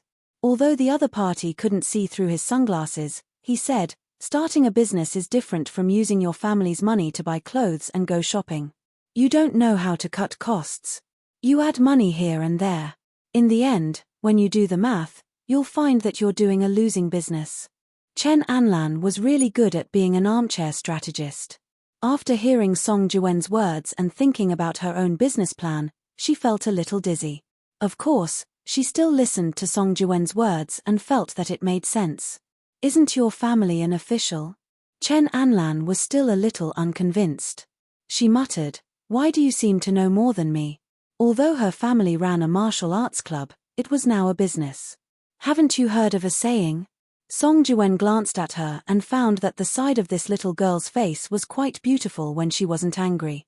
Society is a university. Your experience in society is far more than what you can learn from reading books. This topic was a little heavy. Song Juen thought for a while and pondered over it. He told Chen Anlan a story about him leading a team to attract investment. Although he only attracted tens of millions of investment, the psychological game with the investors was very exciting. Chen Anlan only heard about the macro business war in school. She had never heard of such a detailed process. In less than 10 minutes, Chen Anlan was convinced by Song Juen. Okay. Chen Anlan shook her head and said wholeheartedly, "I'll watch from the side later. I won't say anything. You help me bargain." Song Juen laughed involuntarily and said, "That's not necessary. I just want you to calm down and face some business problems. You also need to learn how to negotiate with others. Don't mix in English when you speak. I hate this kind of people the most." Chen Anlan frowned and said. Song Juen usually spoke like this when he was at work. Most of the young people who spoke Cantonese liked to mix in a few sentences of English. Yang Guo was one of them who was better at switching. When she spoke Chinese, she would speak Chinese. When she spoke English, she would speak English. Okay. Song Juen also knew that people in other places didn't like this habit of his, so he restrained himself. That's what I mean. You can't always rely on me to negotiate for you. You started your own business, and I have my own life. I can't accompany you every day to help you, right? Also, you still have to go back to Jin City in the future. Chen Anlan frowned. She felt that Song Juwen's words made her feel vexed. She waved her hand and entered a state of irritation. She raised her eyebrows and said, okay. I know that you're reasonable. Drive your car and don't bother me." Song Juen looked at her inexplicably and really ignored her. Yangcheng City's traffic was quite bad, and they drove for almost an hour before reaching their destination. There were 2 primary schools and 1 secondary school nearby, which they saw when they passed by. At least in terms of traffic, there was a guarantee. They made an appointment with the owner, who was waiting for them upstairs. When Song Juen saw that person, he felt that he was an unscrupulous businessman. Why did he say that? Bald, triangular eyes, thin lips, and a wretched expression. No matter how he looked at him, he looked like a villain. When they went in, Song Juwen's mouth was wide open. Although he had seen the pictures sent to him by his friends, he really didn't know that this place was so big. It's 1,400 square meters. It's big enough, right? We used it to open a restaurant. Then we rented it to someone else as a kindergarten and moved away. The unscrupulous businessman. Yuan, the bald owner, rubbed his hands and said with a smile.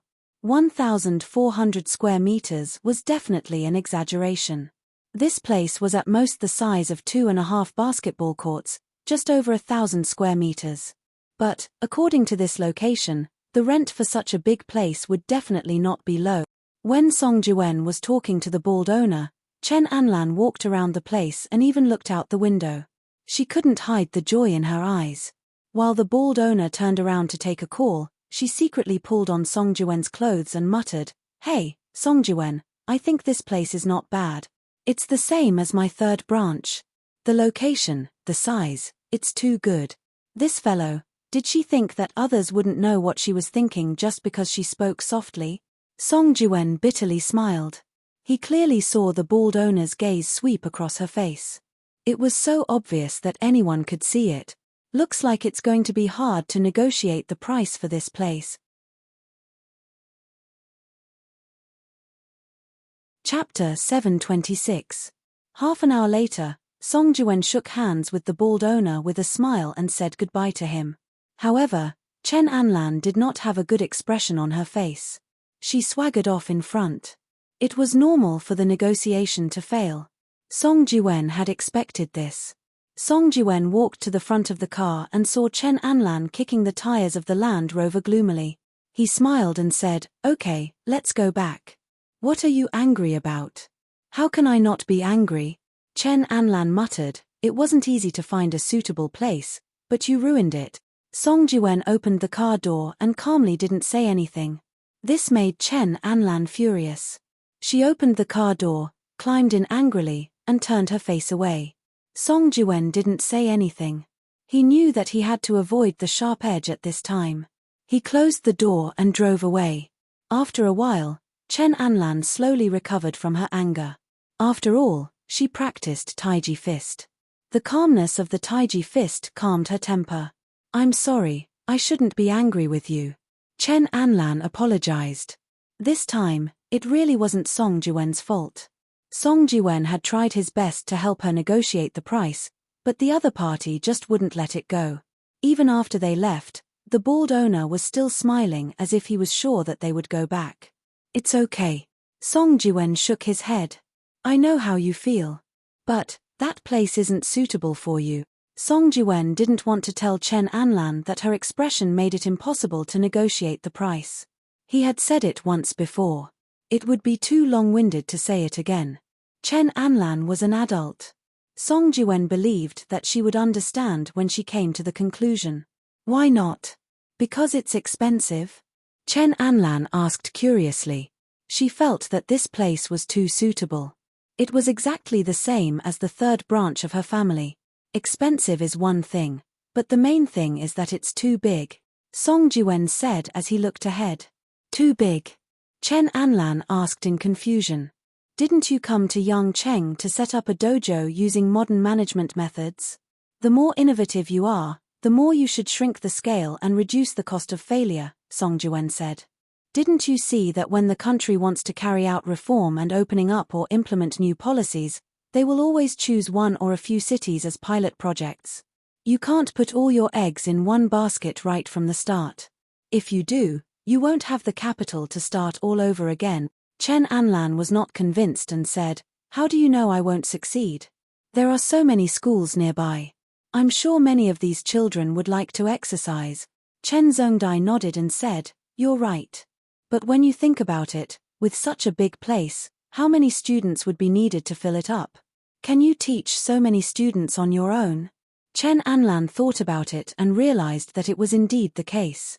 Her family had been in business for a long time and had many disciples and grand-disciples. They even had a large number of coaches. Now that she was in Yangcheng, she was weak and could not compare to her family at all. However, she still said stubbornly, "Don't we still have poplar fruit?" She always called Poplar Fruit brother when she called him, but she always called Song Jiwen by his name. This was a problem left behind by history. "Poplar Fruit, don't even think about it. He's a busy man and has more things to do than me. He can't help you," Song Jiwen said as he shook his head. "What should I do?" Chen Anlan sat down in the front passenger seat. She suddenly felt that her dreams were getting further and further away from reality.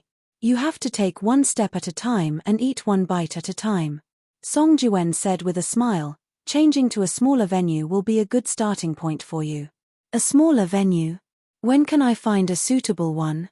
Chen Anlan said unhappily. "You knew it wasn't suitable, so why did you pretend to be polite with that pervert? He dared to ask for 100,000 yuan in rent. You might as well let him rob it.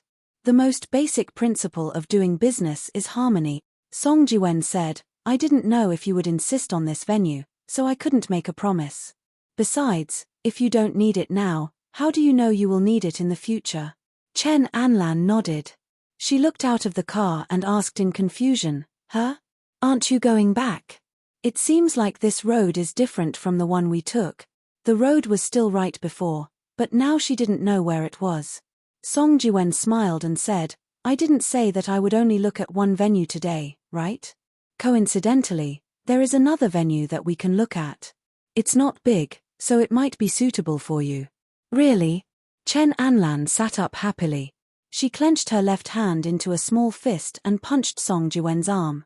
She said, "Don't lie to me." Song Jiwen was a little depressed as he rubbed the place where Chen Anlan had just hammered with his left hand. He pretended to be very unhappy and said, "Hey, I helped you and I still have to be beaten up, right? Anyway, do you think I'm just playing with you?"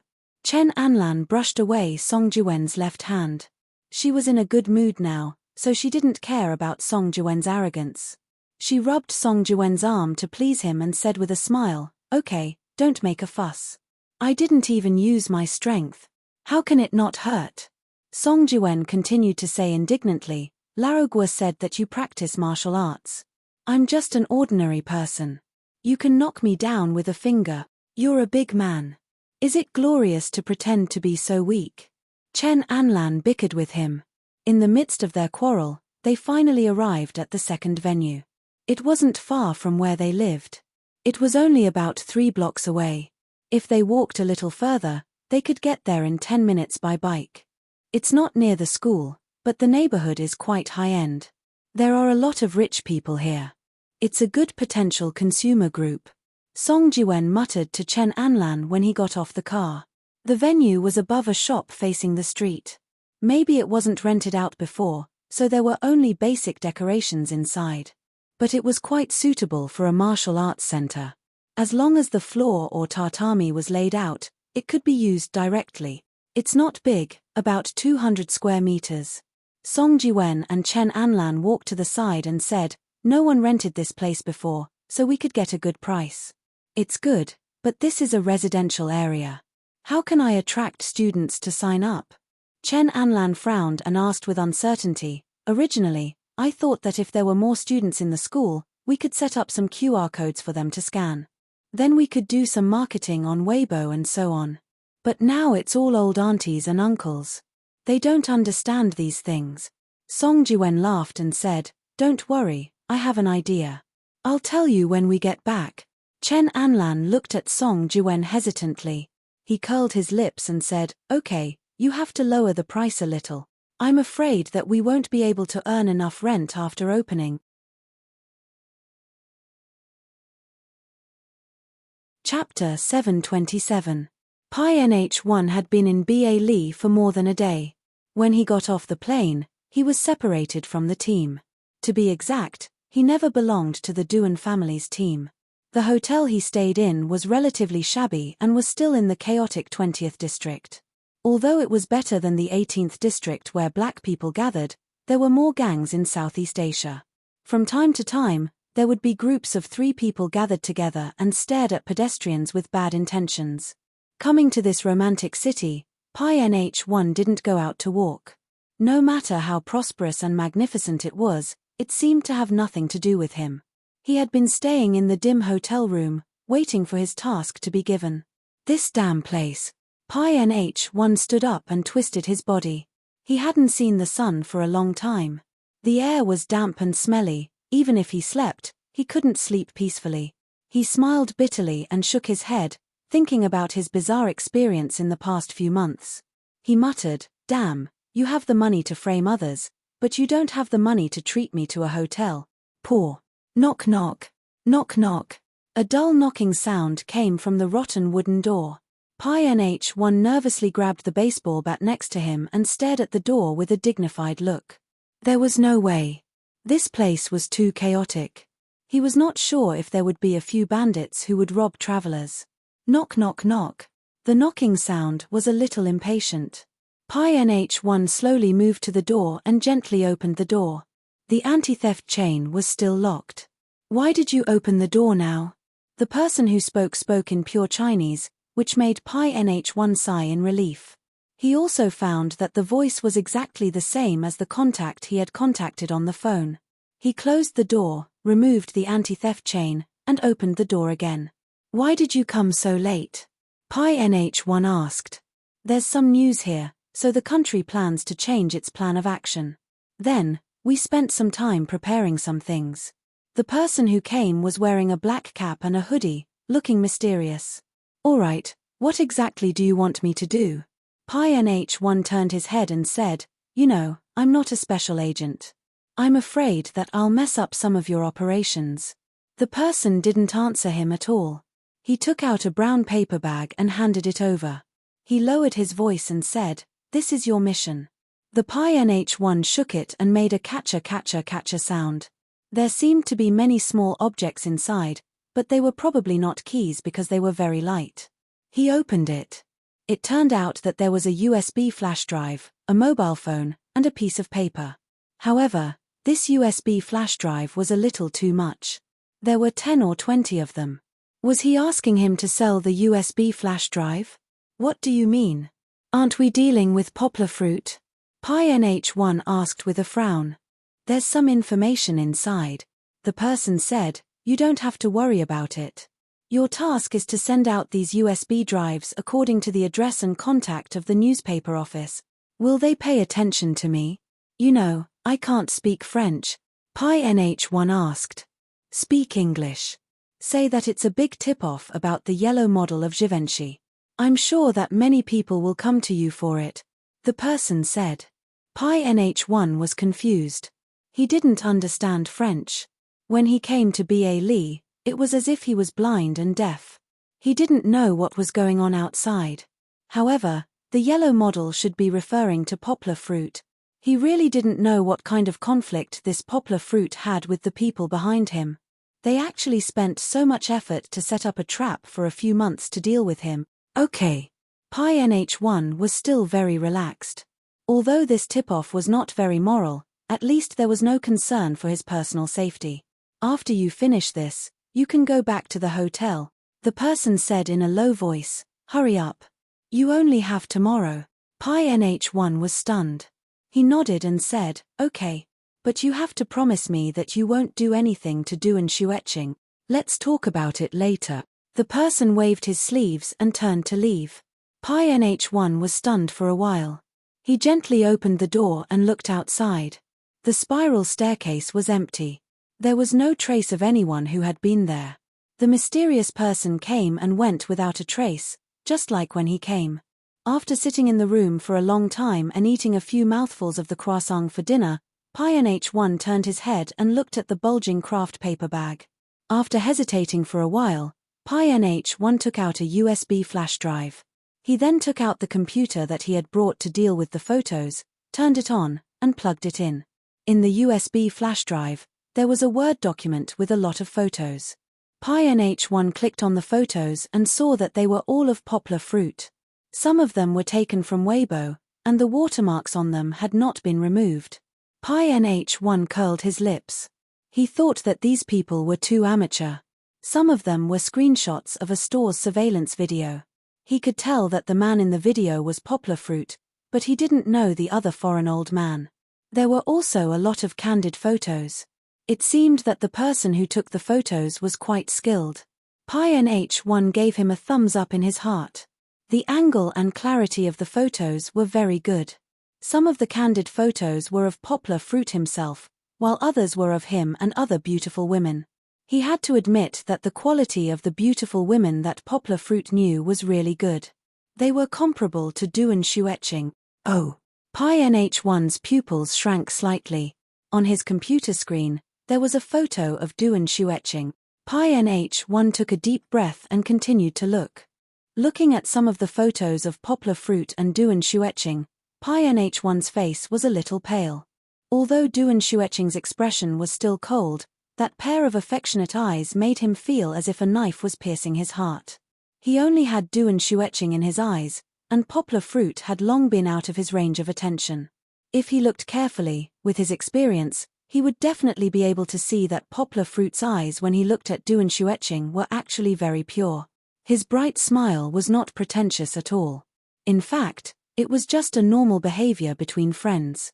With a slight sigh, Pi NH1 swiped his hand and circled all the photos of Duan Shuetching, then used a software to completely delete them.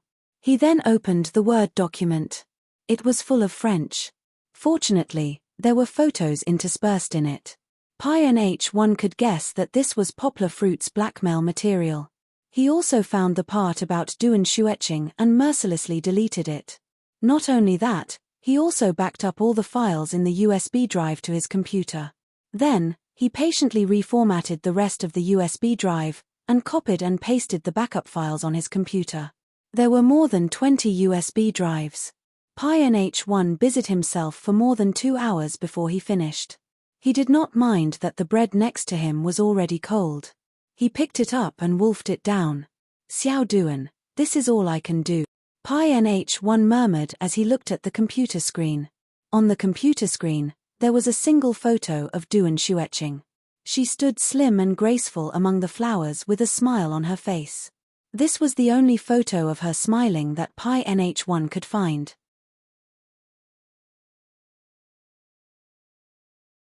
Chapter 728. Recently, everyone had become numb to Poplar Fruit's progress.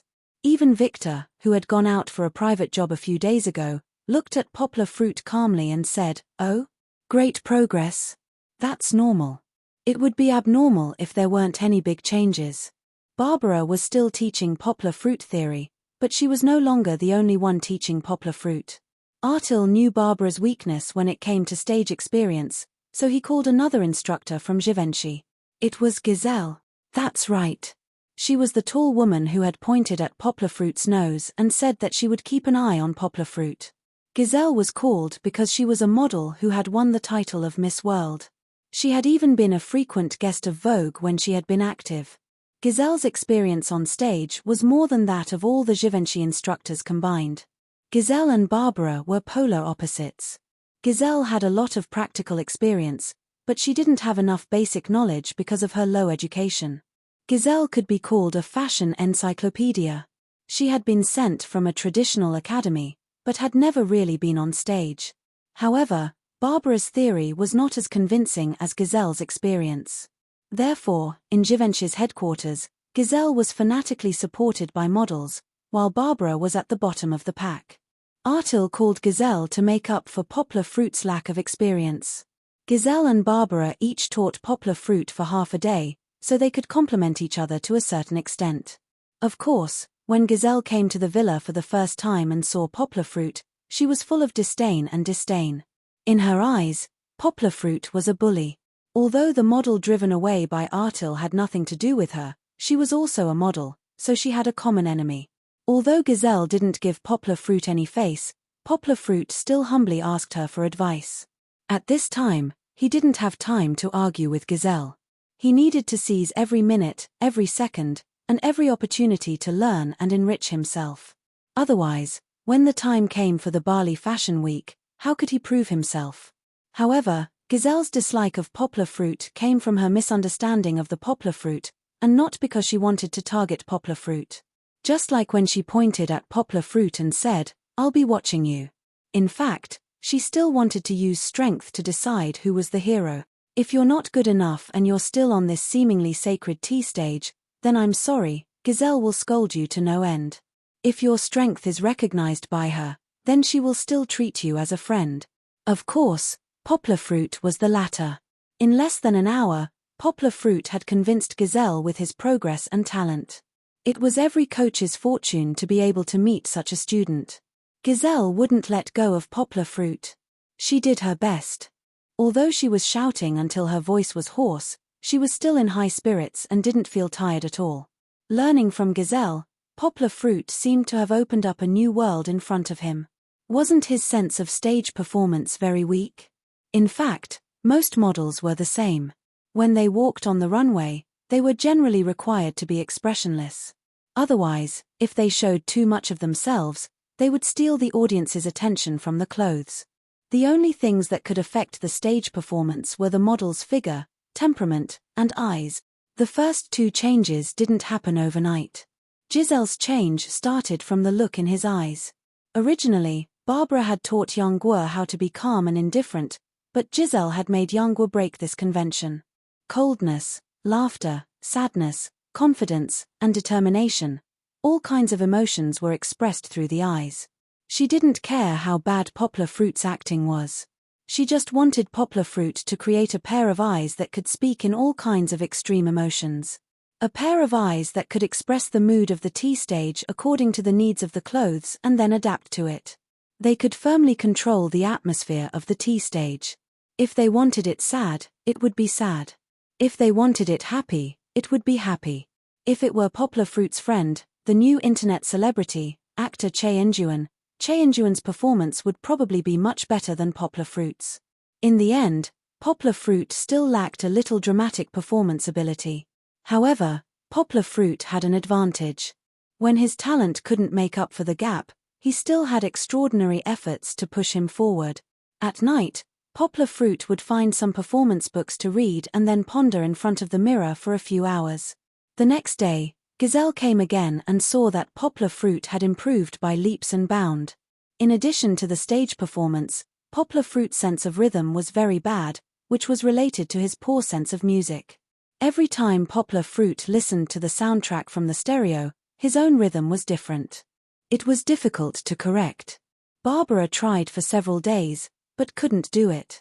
After Gazelle came, she taught Poplar Fruit to read the notes in his mind and count the time. Although this method was very unconventional, it had a significant effect on Poplar Fruit's performance on the catwalk. Anyway, the music on the catwalk was actually a single beat, and there wouldn't be many changes. Gazelle gave Poplar Fruit a summary of 17 beats, including slight changes. She let Poplar Fruit memorize each beat and how his own pace was. Then, when he went on stage, as long as he adjusted the first step, there wouldn't be any problems. This method was tailor-made for Poplar Fruit. If it were someone else, they wouldn't be able to learn it well. Poplar Fruit's memory couldn't be measured in an ordinary way. In just one afternoon, Poplar Fruit was able to convert these 17 beats into muscle memory. This was a good effect that Gazelle didn't expect. Of course, Gazelle was used to it. She got along well with Barbara, Mattis, and Victor. In private, she even bet how many miracles Poplar Fruit would perform today. Miracles, other people couldn't even hope for one, but Poplar Fruit's miracles could be counted on one hand. However, Poplar Fruit's progress did make all the people who supported and cared about Poplar Fruit, including Artil, feel very gratified. Now, Poplar Fruit's ability could be ranked among the nearly 100 models in the base camp, and there were still more than 5 days left. Poplar Fruit still had a chance to continue to improve. Artil was full of confidence. He was also looking forward to the moment when Poplar Fruit let his clothes shine.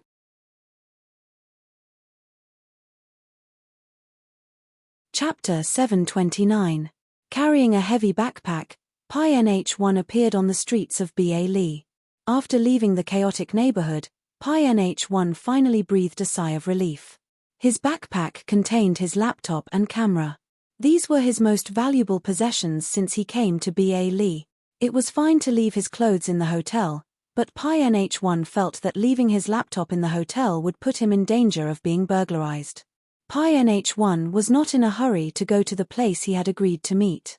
He went to the nearest Ba subway station and found a public service area where luggage and bags were stored. He rented a box for €20 and put his backpack in it. Carrying a backpack with his laptop and camera equipment was also a burden. If the other party changed their mind or wanted to rob him, he would not be able to run away. Pi NH1 took out an inconspicuous black plastic bag from his backpack. Inside was his mission for today. Pi NH1 found a public bathroom and went in. He took out 2 or 3 USB drives from the plastic bag and put them in the zipper pocket of his jacket. Then, he squeezed the air out of the plastic bag and tied it with a knot. Then, he pulled open his pants and stuffed it into his underwear. It was a little bulging and looked like a big bird hiding inside. It was a little unsightly. Pi NH1 pulled up his pants with one hand and fiddled with it with the other hand. He fiddled with it and changed it to a comfortable and inconspicuous position. Pi NH1 was still a little worried. He patted his pants and tiptoed. When he felt that there was not much effect, he pushed the door open and went out. When he arrived at the street park, Pi NH1 took out his phone and found the earliest text message. He replied in English, "Southwest of the park there is a bench under the red street lamp. Sit there and wait for me." It was a bit like a secret agent meeting. Bai Tingyuan did it mysteriously, but he had no choice. He was not familiar with Ba, so it was better to be careful. Seeing a gentle-looking middle-aged man in a suit sitting on the bench with a cup of coffee, Pi NH1 cautiously looked around. After confirming that there was no problem, he walked over. He went around the back of the bench and sat down beside the middle-aged man. Only then did the middle-aged man, who was looking around, notice his presence. Mr. Why? Pi NH1 reached out to shake his hand. Oh. The middle-aged man laughed. He still wanted to joke with Pi NH1. However, Pi NH1 coldly said, "Enough with the nonsense. Did you bring the money?" Of course. The middle-aged man took out an envelope from the inner pocket of his suit jacket. "Here's €1,000, just as we discussed yesterday. This is the deposit.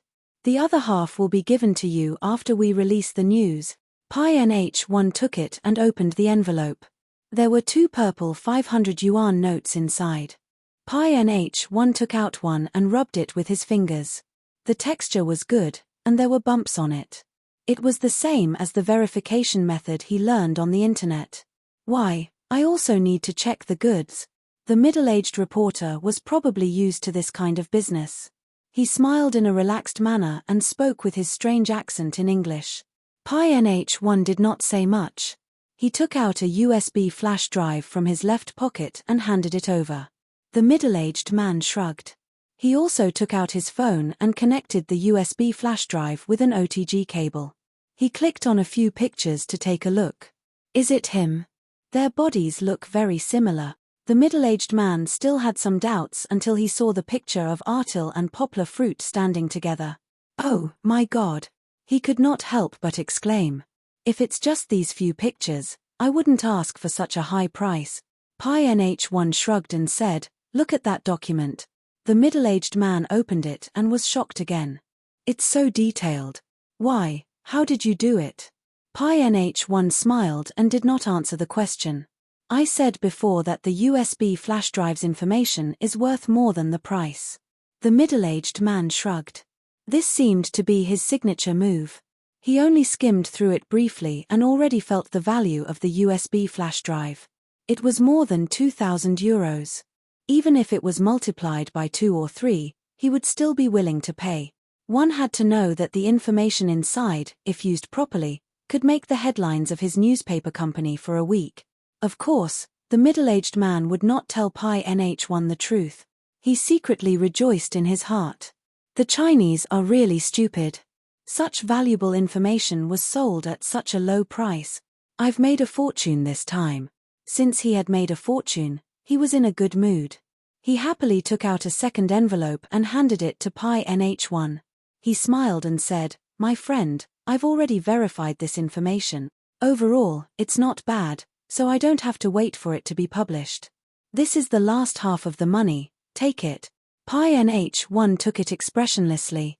He held it in his hand and gently flicked it. Then, he took out 2 large bills and put them in the previous envelope. "Okay, my friend, I can't wait to take it back and study it for tomorrow's headlines." The middle-aged man smiled and stood up. He said, "It's been a pleasure working with you this time. If you have more information, don't forget to look for your friend." Pi NH1 stood up, nodded slightly, and shook hands with him. However, he scolded in his heart, "Look for you? Only an idiot would look for you." The middle-aged man was about to turn and leave when he suddenly remembered something. He stopped and said to Pi NH1 with a smile, "My friend, this information, please keep it a secret. It's exclusive to us. You promised." "I promise." Pi NH1 spat out 2 words in English. "Promise my ass." Pi NH1 was prepared to sell the goods to hundreds of companies. He would not stop until he was full of these 20 USB drives. Although the person behind the scenes did not say that he could sell the information in the form of a business transaction, he did not say that he could not, right? Pi NH1 was not worried about what the newspaper companies would do to him. After all, he was a nobody, and they would not be able to find him. They could not come to China to look for him in the future, right? After saying goodbye to the middle-aged man, Pi NH1 also quickly left the street park. He was not afraid that the man would come after him, but he had to hurry. He took out his phone and sent a text message to the next person. Pi NH1 wanted to sell these 20 USB drives before the news spread.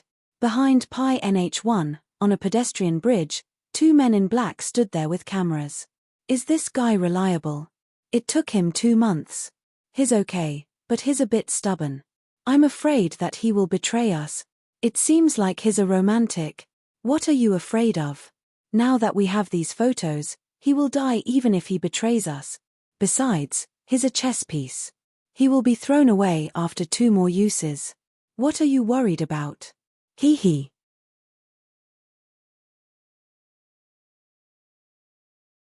Chapter 730. In the evening, in the bedroom, Poplar Fruit wiped Kiki's wet hair with a towel. The little girl moved around on the bed and refused to put on clothes. The weather was not cold, so Poplar Fruit let her be. Where did Kiki go with Sister Luo Danny today? Poplar Fruit asked with a smile. This morning, Luo Danny asked Kiki to go to a good friend's house with her. At first, Yangwa didn't think it was a big deal. Moreover, Chichi had a longing look on her face, so he agreed. As a result, during lunch, Poplar Fruit found that Kiki hadn't come back yet. Worried, he asked the housekeeper and learned that Kiki and Luo Danny flew to Yingjili in Artil's private jet. Was this going to a good friend's house? They had crossed the border and crossed the strait. Poplar Fruit couldn't help but complain about this. Rich people are really capricious. It was the first time that his daughter had left him to play so far away. Worried, Poplar Fruit behaved a little reluctantly in the afternoon. Although Gazelle didn't feel anything strange under his magical multitasking skill, he knew that his heart was no longer on the tea stage. Fortunately, before 5 o'clock in the afternoon, Kiki came back. At that time, Poplar Fruit looked in the direction of the villa's gate as if they had a telepathic connection. After a few minutes, Kiki appeared at the door and ran to him with joy. Poplar Fruit felt that he was so easily moved at this moment. He hugged the little Kiki and burst into tears. Therefore, when he asked where Kiki went to play, Poplar Fruit was full of resentment. This resentment was not directed at anyone, but at Poplar Fruit himself. Why didn't he know it clearly in advance? Kiki is taking a plane, a small plane. Sob tilde. Kiki opened her arms and pretended to soar, but her plane couldn't fly, so she buried her head into the blanket. Yang Guo was worried that her daughter would sprain her neck, so she hurriedly grabbed her small waist with her big hands, offsetting her downward momentum. Ha ha, ha ha. Kiki thought that her father was going to tickle her, so she rolled around in the blanket and kept twisting. When Poplar Fruit saw this, the corners of his mouth curled up. Originally, he didn't want to tickle her, but the little fellow reminded him. He decisively made her face up to the sky, and her small belly was still bulging out of the quilt. The little girl's mentality was really good. She didn't cry in fear like other children on the plane. When she came back, she thought it was very fun to talk to her father. Well, get up and put on your clothes. Naked, shameless. Poplar Fruit patted his daughter's butt, pulled her out of the quilt, and put on her clothes. First, a white and tender little hand stretched out, and then a fluffy little head popped out. Her big watery eyes were filled with uncontrollable laughter. It was time for her father to tell her a story before going to bed. However, today, it was not Poplar Fruit's turn to speak. Kiki held her father's hand and refused to go to bed. She wanted to tell her father what she saw today. There is a cool uncle. He is not as tall as Papa, but his hair is cool. Kiki didn't know where she learned the word cool. She probably learned it in England. Then, who do you think is more handsome, Uncle or Papa? Poplar Fruit asked with some jealousy. In the past, Kiki would not hesitate to say that it was her father. Today, she actually hesitated. She hesitated. Fortunately, the little girl thought about it and said crisply, Papa is more handsome. Poplar Fruit smiled awkwardly and gratifyingly. Cool Uncle taught Big Brother how to play ball. Chichi had said play football in English. Chichi did not know that football was actually called football, so the little fellow could only use the English words she had learned from listening to her explanation. So, is Big Brother Luo Danny's good friend? Poplar Fruit asked. No. Kiki shook her head. She held her father's hand and rubbed her smooth little face on her father's big hand. She said comfortably, Not Big Brother, not Romeo. Who is Romeo? Poplar Fruit was a little confused. It's Big Brother Cruz. Kiki said, 1, 2, 3, the third little brother. Poplar Fruit understood. He smiled and said, that is to say, Cool Uncle has 3 sons, and the youngest Cruz is Luo Danny's good friend, right? Kiki felt that her father was a bit confused. She tilted her head and thought for a moment, then said, no. Still not. Poplar Fruit was completely dizzy. And she's a little girl. She's so small. Chichi said while gesturing. Poplar Fruit suddenly realized that he didn't guess wrong. Kiki's logic was a bit straightforward. She felt that if the little sister was included, Cruz was not the smallest. Luo Danny took me to see my sister. Kiki's eyes showed a happy look. Sister is so beautiful. Golden hair, Papa, why don't many people have black hair? Kiki touched her hair and asked puzzledly. Because golden is the color of angels, and black is the color of angels on earth. Poplar Fruit said with a smile. Originally, he wanted to say that black is the color of fallen angels, but, changing his mind, it's not wrong to interpret fallen angels as angels who fell to earth. Both golden and black are so beautiful. Poplar Fruit laughed. Kiki should be very happy. Kiki giggled and nodded. Well, little sister's mama also said that Kiki is very beautiful. It was a bit off topic. Talking about little sister, the topic actually went to hair. Poplar Fruit brought Kiki back with a question. Little sister can walk and fall. Kiki is amazing. Kiki can walk very well.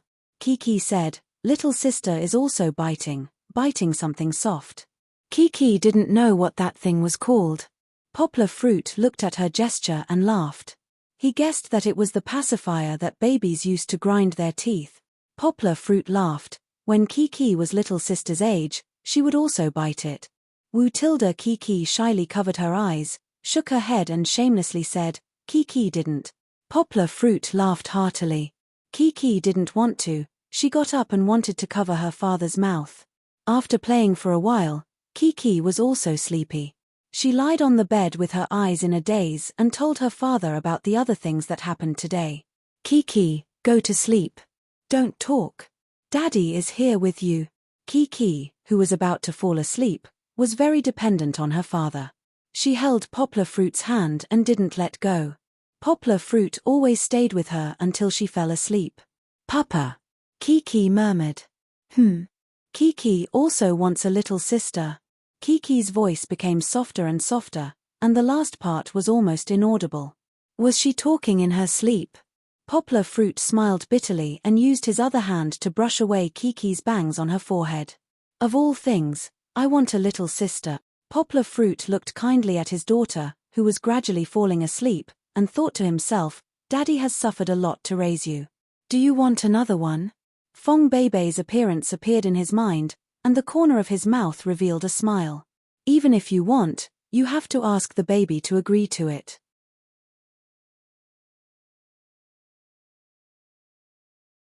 Chapter 731. When he woke up, the whole of Ba Li was in an uproar. Was it about Artil that was overwhelming? The news of Givenchy and a Chinese man with a strange name swept through all the newsstands. Almost all the newspapers that could be found were about them. What was more interesting was that every newspaper that listed the news as the headline swore that it was their exclusive news. Then, the public expressed, "Are you insulting our intelligence?" Almost every newspaper had the same breaking point. The pictures might be different, but the content was almost the same. It looked as if it was April Fool's Day, and all the newspapers had united to celebrate together. Of course, some newspapers had a different point of view. For example, Mercado's Sun used the fact that Poplar Fruit had many relationships with women to hype it up, and then fiercely criticized Givenchy for not choosing the right person. A lot of the information inside was made up by their own imaginations, as if it was real. There were also some less mainstream newspapers that said that Poplar Fruit was confirmed to be the son of a government official. Why? Because some of the photos showed him standing with Zhang Yujie, and Zhang Yujie's background was also exposed.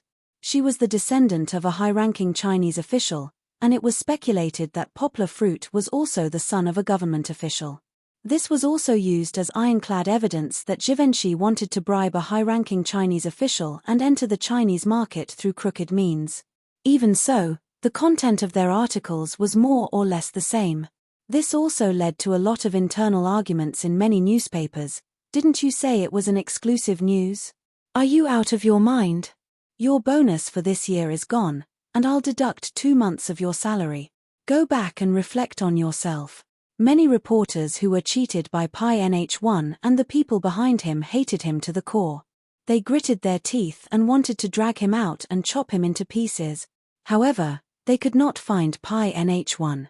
Pi NH1, who had carried out the farce, was currently staying in the hotel where the Duan family's team was staying. He was smiling from ear to ear as he counted the money. Some reporters paid in full, while others only paid in half. Of course, Pi NH1 did not plan to ask them for the money back. Now, he had earned more than 150,000 euros, which was more than 1 million renminbi. Enough. Haha. However, Pi NH1 didn't know how much trouble Poplar Fruit and Givenchy would have to deal with these revelations. He didn't want to know, because even if he knew, he wouldn't turn back. Because Poplar Fruit was practicing in the villa, he didn't know that there was an uproar outside and on the internet. Martys and Victor were the first to know about the situation. They had the habit of reading the newspaper in the morning. When they saw the news, they jumped out of their chairs in shock. The exposé in the newspaper was so detailed that even Poplar Fruit's friends didn't know about it. So Leon's name is Guiyang. What a strange name. Victor hadn't seen the end yet, so he didn't realize how serious the situation was. I still like to call him Leon. Martys was too lazy to talk to him. He quickly stood up and called his boss to report. Artil was old. If he didn't have anything to do, he usually got up late. Today, like a few days ago, he was woken up by the housekeeper. Holding a glass of water, he sat on the edge of the bed and listened to Martys's statement. The more he listened, the darker his face became. Finally, he couldn't help but throw the glass to the ground. Martys was so scared that his whole body froze. Who is it? Who has messed up my plan again and again? Artil was so angry that his chest heaved up and down violently. Originally, he wanted to launch Poplar Fruit in a low-key way, and then surprise the whole world at the Bali Fashion Week. The more mysterious Poplar Fruit was, the more attention people would pay to the clothes designed by Artil. This was a small marketing strategy, but now, a small part of his plan had been exposed, and then all the information about Poplar Fruit had been exposed. Artil even began to wonder if he was unlucky this year. One after another, Artil even suspected that there was a mastermind behind all this, including the model who had exposed the news before. Finding the newspaper, Artil began to read it. The more he read, the more shocked he was. Artil, who knew Poplar Fruit well, knew that most of the information exposed in the newspaper was true, and some of it was fabricated and exaggerated. But these fabricated and exaggerated news had dragged him and Givenchy into the mire that they couldn't wash off even if they jumped into the Yellow River. Damn it! Artil clenched his fists and thought unwillingly, if I had 4 more days, no, 2 more days, I would definitely shut all of you up. He slowly walked to the independently decorated big house where Poplar Fruit was training. Now, Poplar Fruit had begun to wear the 3 sets of 16 styles of clothes designed by Artil and started to train. Although he hadn't worn them well yet, he believed that in a few more days, Poplar Fruit would be able to perfectly show the elegance of these clothes. Under his close watch, he had changed his unreserved trust in Poplar Fruit. But would he be able to hold on for a few more days? Artil was a little worried. He knew that he didn't have the final say in Givenchy. After all, the previous rumors were unreliable. After Poplar Fruit was hidden by him, these rumors gradually stopped stirring up trouble.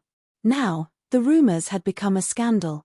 Although many of them were false news that could be sued for defamation, there was no way that so many newspapers could report at the same time. Public opinion was powerful. Even if it was false, others could also turn it into true. No matter how big Givenchy's business was, it couldn't withstand so much gossip. Besides, weren't there so many people who couldn't wait to see Givenchy make a fool of himself? Artil didn't need to think about it. He knew that the board of directors would definitely talk to him today. Those untalented, incompetent, and gutless guys didn't know what art was. What kind of decision would they make? Would they make him bow his head and apologize to the public? Would they ask Poplar Fruit to go back to China? Would they ask him to completely withdraw from the fashion industry? Artil didn't dare to think about it anymore. He left the room, returned to his study, and sat there in a daze. Although Artil was involved in some operational matters, he was still a designer. When he encountered something beyond his control, he couldn't calm himself down. Panic, nervousness, discomfort, unwillingness, and even a little powerless frustration. Who could save him? To save his struggling design dream? This storm, no, it should be called a storm, alarmed everyone in Ba Li. The news even spread all over the world through the internet. Artil wasn't the only one who was furious because of this news. In Monaco, there were people like him who threw their cups to the ground early in the morning.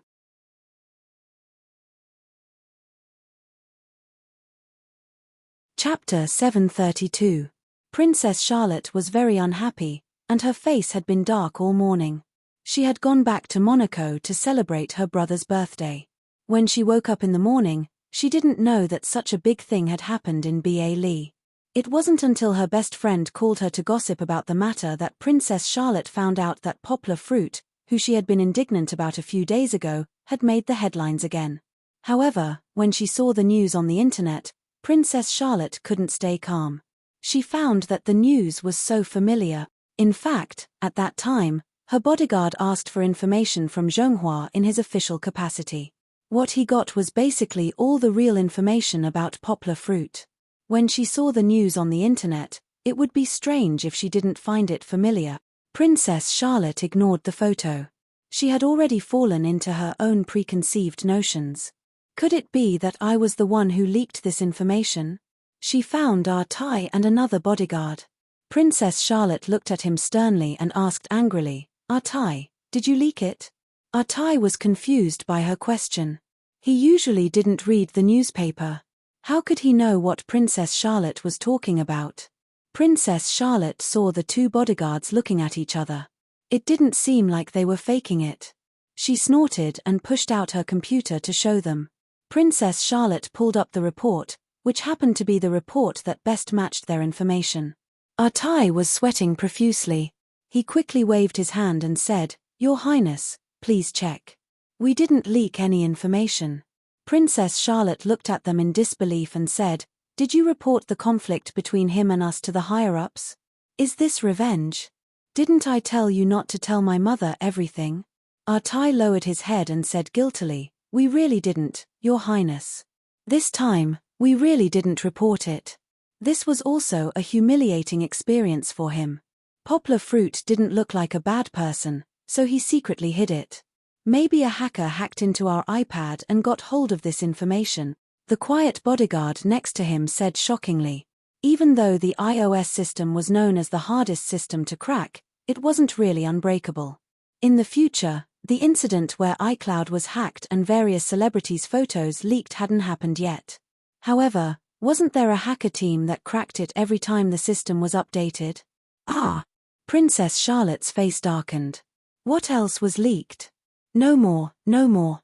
The bodyguard swore, "This batch of iPads is new, and there isn't much information on them. Your Highness, please rest assured that we will definitely get to the bottom of this." Princess Charlotte was extremely annoyed. She waved her arm and chased the two of them out. Frowning, Princess Charlotte scrolled through the Twitter of a few media outlets that she often followed. They were all one-sided scolding Poplar Fruit, saying that he was a coward, that he was incompetent, and that he was a playboy who wanted to enter the fashion industry to play with women. In any case, there were all kinds of nasty and malicious speculations. Even Givenchy was being scolded so badly that it gave people a feeling that he was about to collapse. Princess Charlotte felt that she was the only one who knew the truth. Was Yang Guo a person who wanted to curry favor with those in power? Princess Charlotte didn't think so. Although Artil hid his works well, he only hid them from the general public. The top echelons of the fashion industry had already collected the new designs for the Fashion Week and sent them to them. Princess Charlotte had seen it before. It was very creative clothing. If it was done well, it might even lead to a new trend. For a designer, this was a masterpiece that they would never be able to create again in their lifetime. Would Artil casually ruin it on someone who relied on connections? There must be something special about poplar fruit for Artil to value him so much. Of course, it was probably because of these excellent works that other brands were afraid of them, causing some media outlets to follow suit and slander Givenchy. As for Artil's pursuit of fame and fortune, Princess Charlotte felt that it was a joke. Although she didn't know why poplar fruit's good side was ignored by those media outlets, she knew that poplar fruit was a talented man. This could be seen from his profile. A man who was fluent in 13 languages was definitely a genius. How could this be called incompetent? A playboy. Princess Charlotte was even more furious. If he was a playboy who liked to play with women, why would he ignore her? Although Princess Charlotte wasn't narcissistic, she was still one of the top 50 beauties in the world. Of course, Princess Charlotte wasn't unhappy with poplar fruit because he didn't like her. Princess Charlotte had seen poplar fruit's daughter. She was a delicate and cute little girl. Maybe that man had given all his love to her. How could such a loving father be a playboy? Thinking of Kiki's big, watery eyes, Princess Charlotte felt very guilty. She still felt that she was the one who leaked the information. No. Princess Charlotte stood up and slammed the table. Her hand was a little painful. I have to do something. At this moment, Princess Charlotte's sense of justice was bursting. She felt that even if she wasn't the one who started this farce was caused by her. If she wasn't curious and asked Artai to collect information about poplar fruit, he wouldn't have fallen to this point. Calling Artai over, Princess Charlotte said, "Go and arrange a plane. I'm going to B.A. Lee now." Artai was surprised and reminded her, "Your Highness, there's a banquet tonight. I'm not going. I have something urgent to deal with." "Go arrange it now," Princess Charlotte said directly. Artai nodded and walked out with the walkie-talkie. As a member of the royal family, how could they not have a few private planes? It took less than an hour to go from Monaco to B.A. Lee. After Artai left, Princess Charlotte called her agent in B.A. Lee and asked him to arrange a press conference for her. "Do you need to announce anything?" the agent asked curiously. "Just make the arrangement," Princess Charlotte said, avoiding the question. She didn't hold a press conference in Monaco. She didn't want her agent to know what was going on. If they knew about her plan, in order to protect the reputation of the royal family, they would never let her say anything. Princess Charlotte was planning to act first and report later. The plane flew across the sky and flew to B.A. Lee. At this moment, there was a new situation happening in B.A. Lee.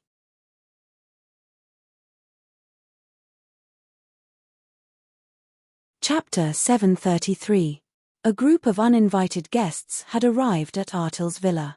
They were not reporters, but people from the headquarters of Givenchy.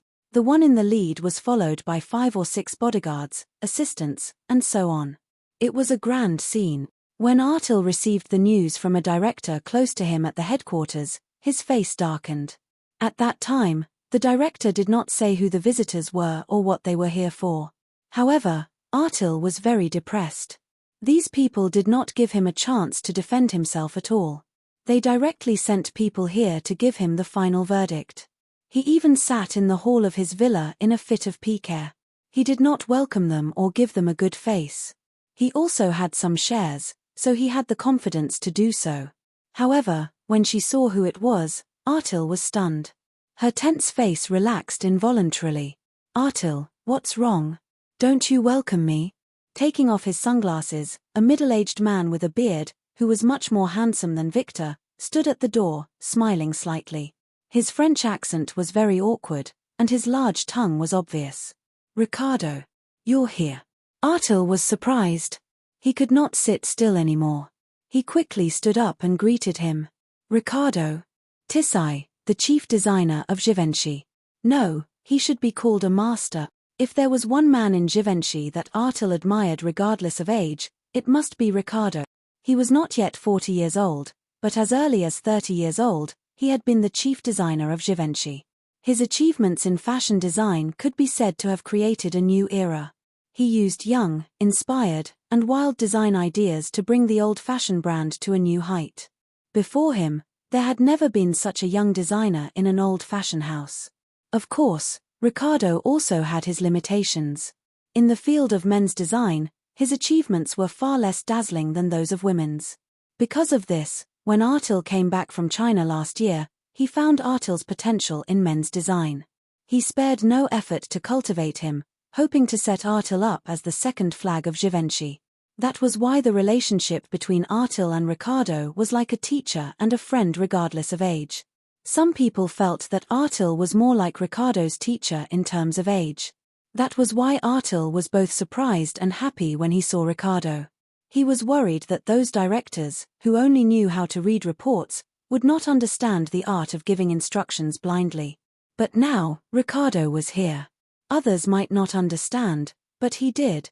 "You've brought us a lot of trouble," Ricardo said with a smile. He stretched out his arms and hugged Artil. Artil smiled gloomily and said, "Ricardo, you know, we can't know what will happen in the next second from God. So, when I woke up, I found that things were already so bad.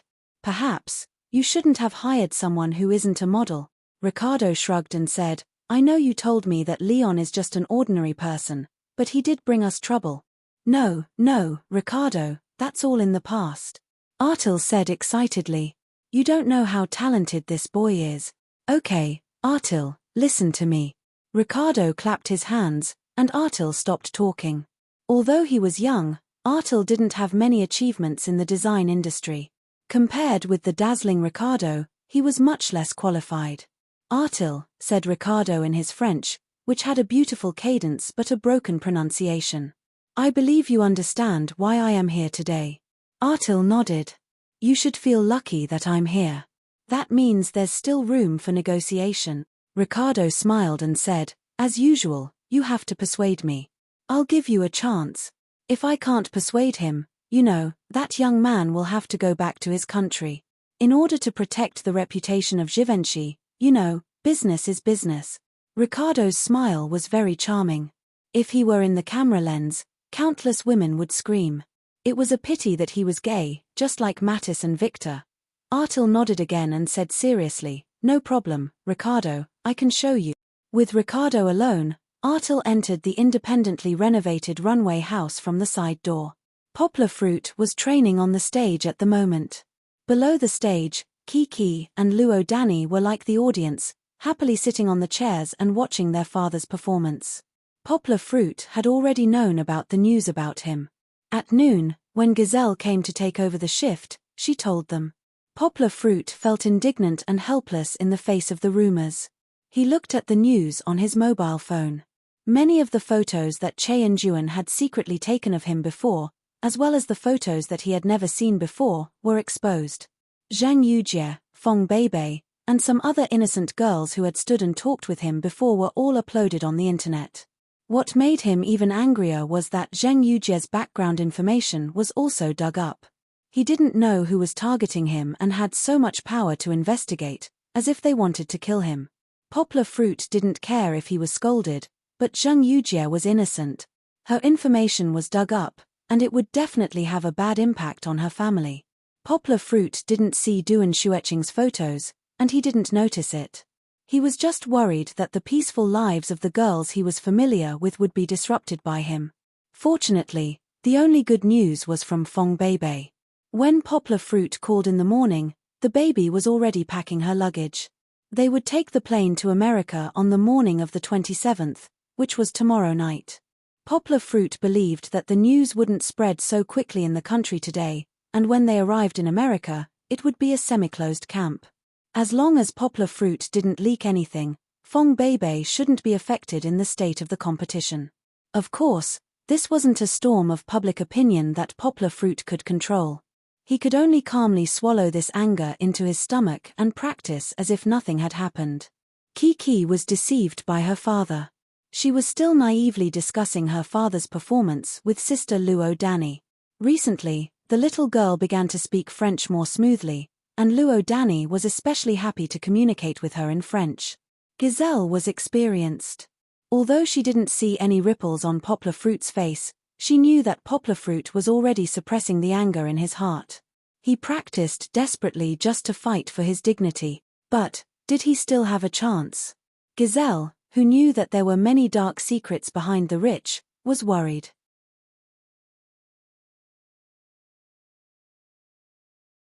Chapter 734. When Ricardo and Artil came in, Gazelle saw them. She covered her mouth and was so surprised that she couldn't make a sound.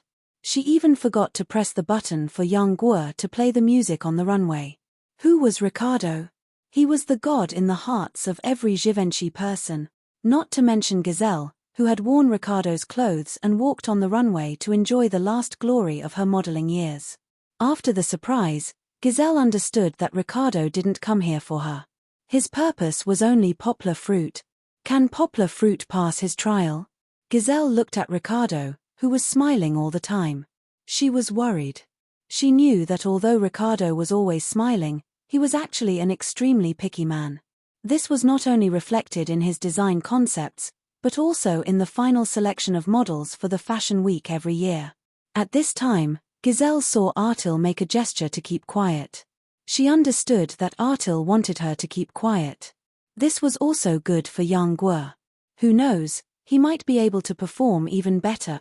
Poplar fruit didn't even notice that someone had come in. He stood on the stage and silently waited for the music to start. In his mind, he was thinking about what he had learned from the analysis of the video with Gazelle. He was immersed in it and naturally didn't pay attention to other people's movements. For this set of clothes, the shoulders can be a little bit lower. My shoulders were too wide before, so it was easy to stretch casual clothes into a military uniform. Also, when you step with your left leg, remember to slightly turn your face to the left. This can show a confident temperament. Gazelle pressed the music.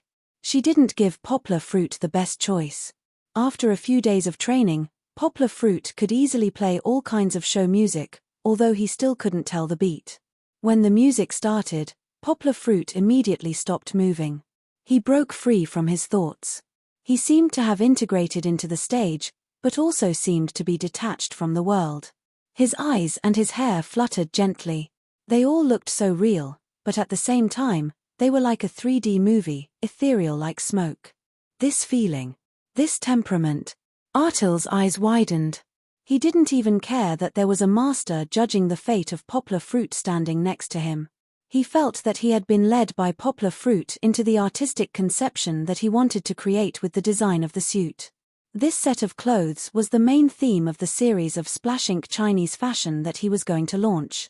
The seemingly messy ink actually implied the mystery of the 8 trigrams of the East, and also had the poetic light and darkness of the rainy days in Jiangnan. Of course, Artil didn't only care about Eastern culture. Among his other clothes, he also designed a handsome short-sleeved shirt with a standing collar, a suit jacket with a splash of ink pattern, and a shirt with a wolf totem surrounded by messy ink dots. That was right. Artil's clothes were just that capricious. For the first time, he gave up on the colorful combination of colors and used only the monotonous colors of black, white, and gray to create the artistic conception he wanted to create. Among the new products, the most difficult one to show off was the one that poplar fruit was wearing. It wasn't about how difficult it was to show the artistic conception, but whether such a strong splash ink Chinese style could be shown in a way that Westerners could accept or even like. Erasing the cultural differences between the East and the West was one of the most difficult problems in the fashion industry. But poplar fruit did it. His performance was a bit like the craze brought about by Kung Fu Panda at that time. The audience would like the simple and honest panda who was skilled in Kung Fu. They would also like Yang Guo's graceful steps, and they would also like the faint melancholy that he reflected with his clothes that were not as prosperous as a bundle of books. Well, not bad. It wasn't Artil who said that. It took him a long time to get out of the artistic conception created by poplar fruit and then to reflect on the meaning of the words that came out of Ricardo's mouth. Ricardo, you also think he's good? Artil asked impatiently in a low voice. His eyes remind me of Boggio. It was as if Ricardo was standing in front of him, the legendary football player of his country, Roberto Boggio. His blue eyes were filled with melancholy, which made the whole world feel sad for him. But Leon seems to have a strong determination behind his melancholy. His current performance can be said to be a perfect match for your clothes. Ricardo couldn't help but make such an exaggerated evaluation. Although only Artil heard it, it was enough to make Artil puff out his chest proudly. In fact, Artil didn't expect Poplar Fruit to perform so well. When Artil visited in the morning, Poplar Fruit was still trying to get used to his clothes, but the Poplar Fruit he saw in the afternoon was like a different person. It can't be. Is he really that Leon? Ricardo asked confusedly. Why? The reports I saw said that he was very weak as a model, and that he was not popular at all. Artil held back his laughter, but he couldn't help but smile slightly. At that moment, Artil felt like he was the master of the house. He waved his hand casually and invited Ricardo to go out with him. Come, I'll show you something. Artil couldn't help showing off the video of Poplar Fruit to Ricardo. The video he had taken for more than 10 days recorded the growth of Poplar Fruit from a model to a supermodel who could be ranked among the top models in the world. However, they didn't know how much misunderstanding they had caused Giselle when they turned around and left. Seeing Ricardo open the door and leave, Giselle opened her mouth, but her heart gradually sank. In fact, she felt that Poplar Fruit's performance just now was perfect enough. Even she, who had rich experience, was impressed by Poplar Fruit. But why was Ricardo still not satisfied? Giselle stood there stiffly. After a long time, Poplar Fruit patted her, and Giselle woke up from her world of thoughts. Giselle, I need you to watch the practice video with me and see if there is anything you can improve, Poplar Fruit said to Giselle seriously. Kiki ran over and gave her father a thumbs up. Poplar Fruit just kissed his daughter and asked Luo Danny to take her out to play. Poplar Fruit felt the urgency of time. He couldn't waste any more time. Oh, okay. You've been practicing for 20 minutes? Giselle asked in surprise. She had agreed with Poplar Fruit to have a summary every 20 minutes.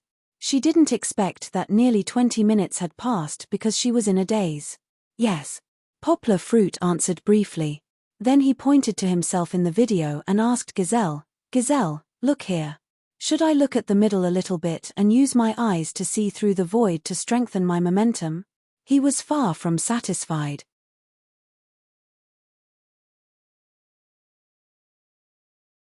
Chapter 735. Unbelievable. Unbelievable. Ricardo and Artil came out of the monitoring room. He was still clapping his hands with a smile. The first time he said it in Italian, and the second time he said it in English, which everyone was familiar with. There were dozens of huge videos, but they only chose one video to watch every day, Xiao Duan. This was enough to surprise Ricardo, who was not stingy with his compliments. Artil was not much better. After watching the video again, he was still deeply shocked by Poplar Fruit. Hearing Ricardo's praise, he also felt proud. I have never seen a model like him. He has such a magical talent. I'm afraid even God would be jealous. Ricardo exclaimed. If Miss Hepburn is like Mr. Givenchy, Maria Carla Muse, and Mr. If Poscano is your artistic muse, then Leon is also my male muse, Artil said proudly. Ricardo looked at Artil in surprise and said, You still think so highly of him? Poplar Fruit's talent as a model really amazed him, but when it came to the muse level, it was not only the talent, but also the value and blessing that the muse brought. Yes. I got a lot of inspiration for design from him. That's why I chose to believe in him at the beginning. If I design clothes, he must be the most charming person in the world, Artil said confidently. At this time, Artil was no longer worried that Poplar Fruit would be fired. Poplar Fruit's excellent performance had obviously convinced Ricardo, who was famous for being strict and fastidious. With Ricardo speaking for him, the senior management would not say anything. Artil, have you signed a contract with him? Ricardo smiled. This child is an excellent model. His present and future are limitless. If we don't sign, Louis Vuitton and Armani will be at risk. Louis Vuitton and Armani will flock to it like a flock of ducks. After all, the East is a huge market. Ricardo had already begun to think about the long term. However, he did not expect Artil to smile bitterly. What? Don't tell me that our Givenchy doesn't have the qualifications and attractiveness to do so. Artil shook his head and said, "No, it's just because he's not interested in it." Leon was a translator. He had his own career and life. "This time, I came to BA Lee mainly because I invited you as a friend." "No wonder. I was wondering why he was still unknown with his talent. It turns out he wasn't in the modeling industry to begin with." Ricardo laughed and said, "However, look at how serious he is. He must like our industry." "That's right, under the spotlight, receiving the attention of the world. Wear the most fashionable clothes, put on the most beautiful makeup, enjoy both fame and fortune, and have a bright future." Ricardo opened his arms and said intoxicatedly, "If you ask him again, he will definitely accept our invitation without hesitation." Ricardo was too arrogant. What he said was exactly what Poplar Fruit didn't need. Poplar Fruit didn't need any fancy or fashionable clothes or makeup, as long as they were comfortable for him. He also didn't like to live under the spotlight, as long as he lived a peaceful and happy life. Otherwise, he wouldn't have preferred to stay in school instead of being active in the glamorous venues as a fellow student. Of course, Ricardo couldn't be blamed. He lived in this circle, and everyone around him was eager to become famous. It was normal that he didn't understand Poplar Fruit's way of thinking. When they returned to the big rehearsal house, Ricardo was shocked as soon as he entered the door. A fierce aura hit him in the face. If Poplar Fruit was an elegant and melancholy prince before, then now Poplar Fruit had turned into a proud and domineering prehistoric wolf. Of course, this was also caused by the huge contrast, but the actual effect was not so terrible. While they were still watching the video in the monitoring room, Giselle, who was worried about Poplar Fruit, decided to take a different approach. She called Poplar Fruit, who had run back to the stage, and asked him to change into the wildest and boldest set of clothes in Artil's collection. To be exact, it was only half a set, because Artil didn't design a top at all. Instead, it was just a pair of sportswear pants, which had the same splash ink style print. Around the knees of the pants, two faintly discernible wolf heads were drawn with ink dots. If you looked closely, you would find that the two wolf heads were very lifelike. As the knees moved, the wolf heads seemed to be baring their teeth, which was very scary. Without a top, Poplar Fruit had to go on stage shirtless. At first, Poplar Fruit refused to sell his body to attract people's attention. But Giselle sternly lectured him, "As a model, you have to abandon your prejudices and reservations. Some of our female models' clothes even have see-through lenses, but they still go on stage, don't they?" Poplar Fruit didn't think there was anything to be proud of.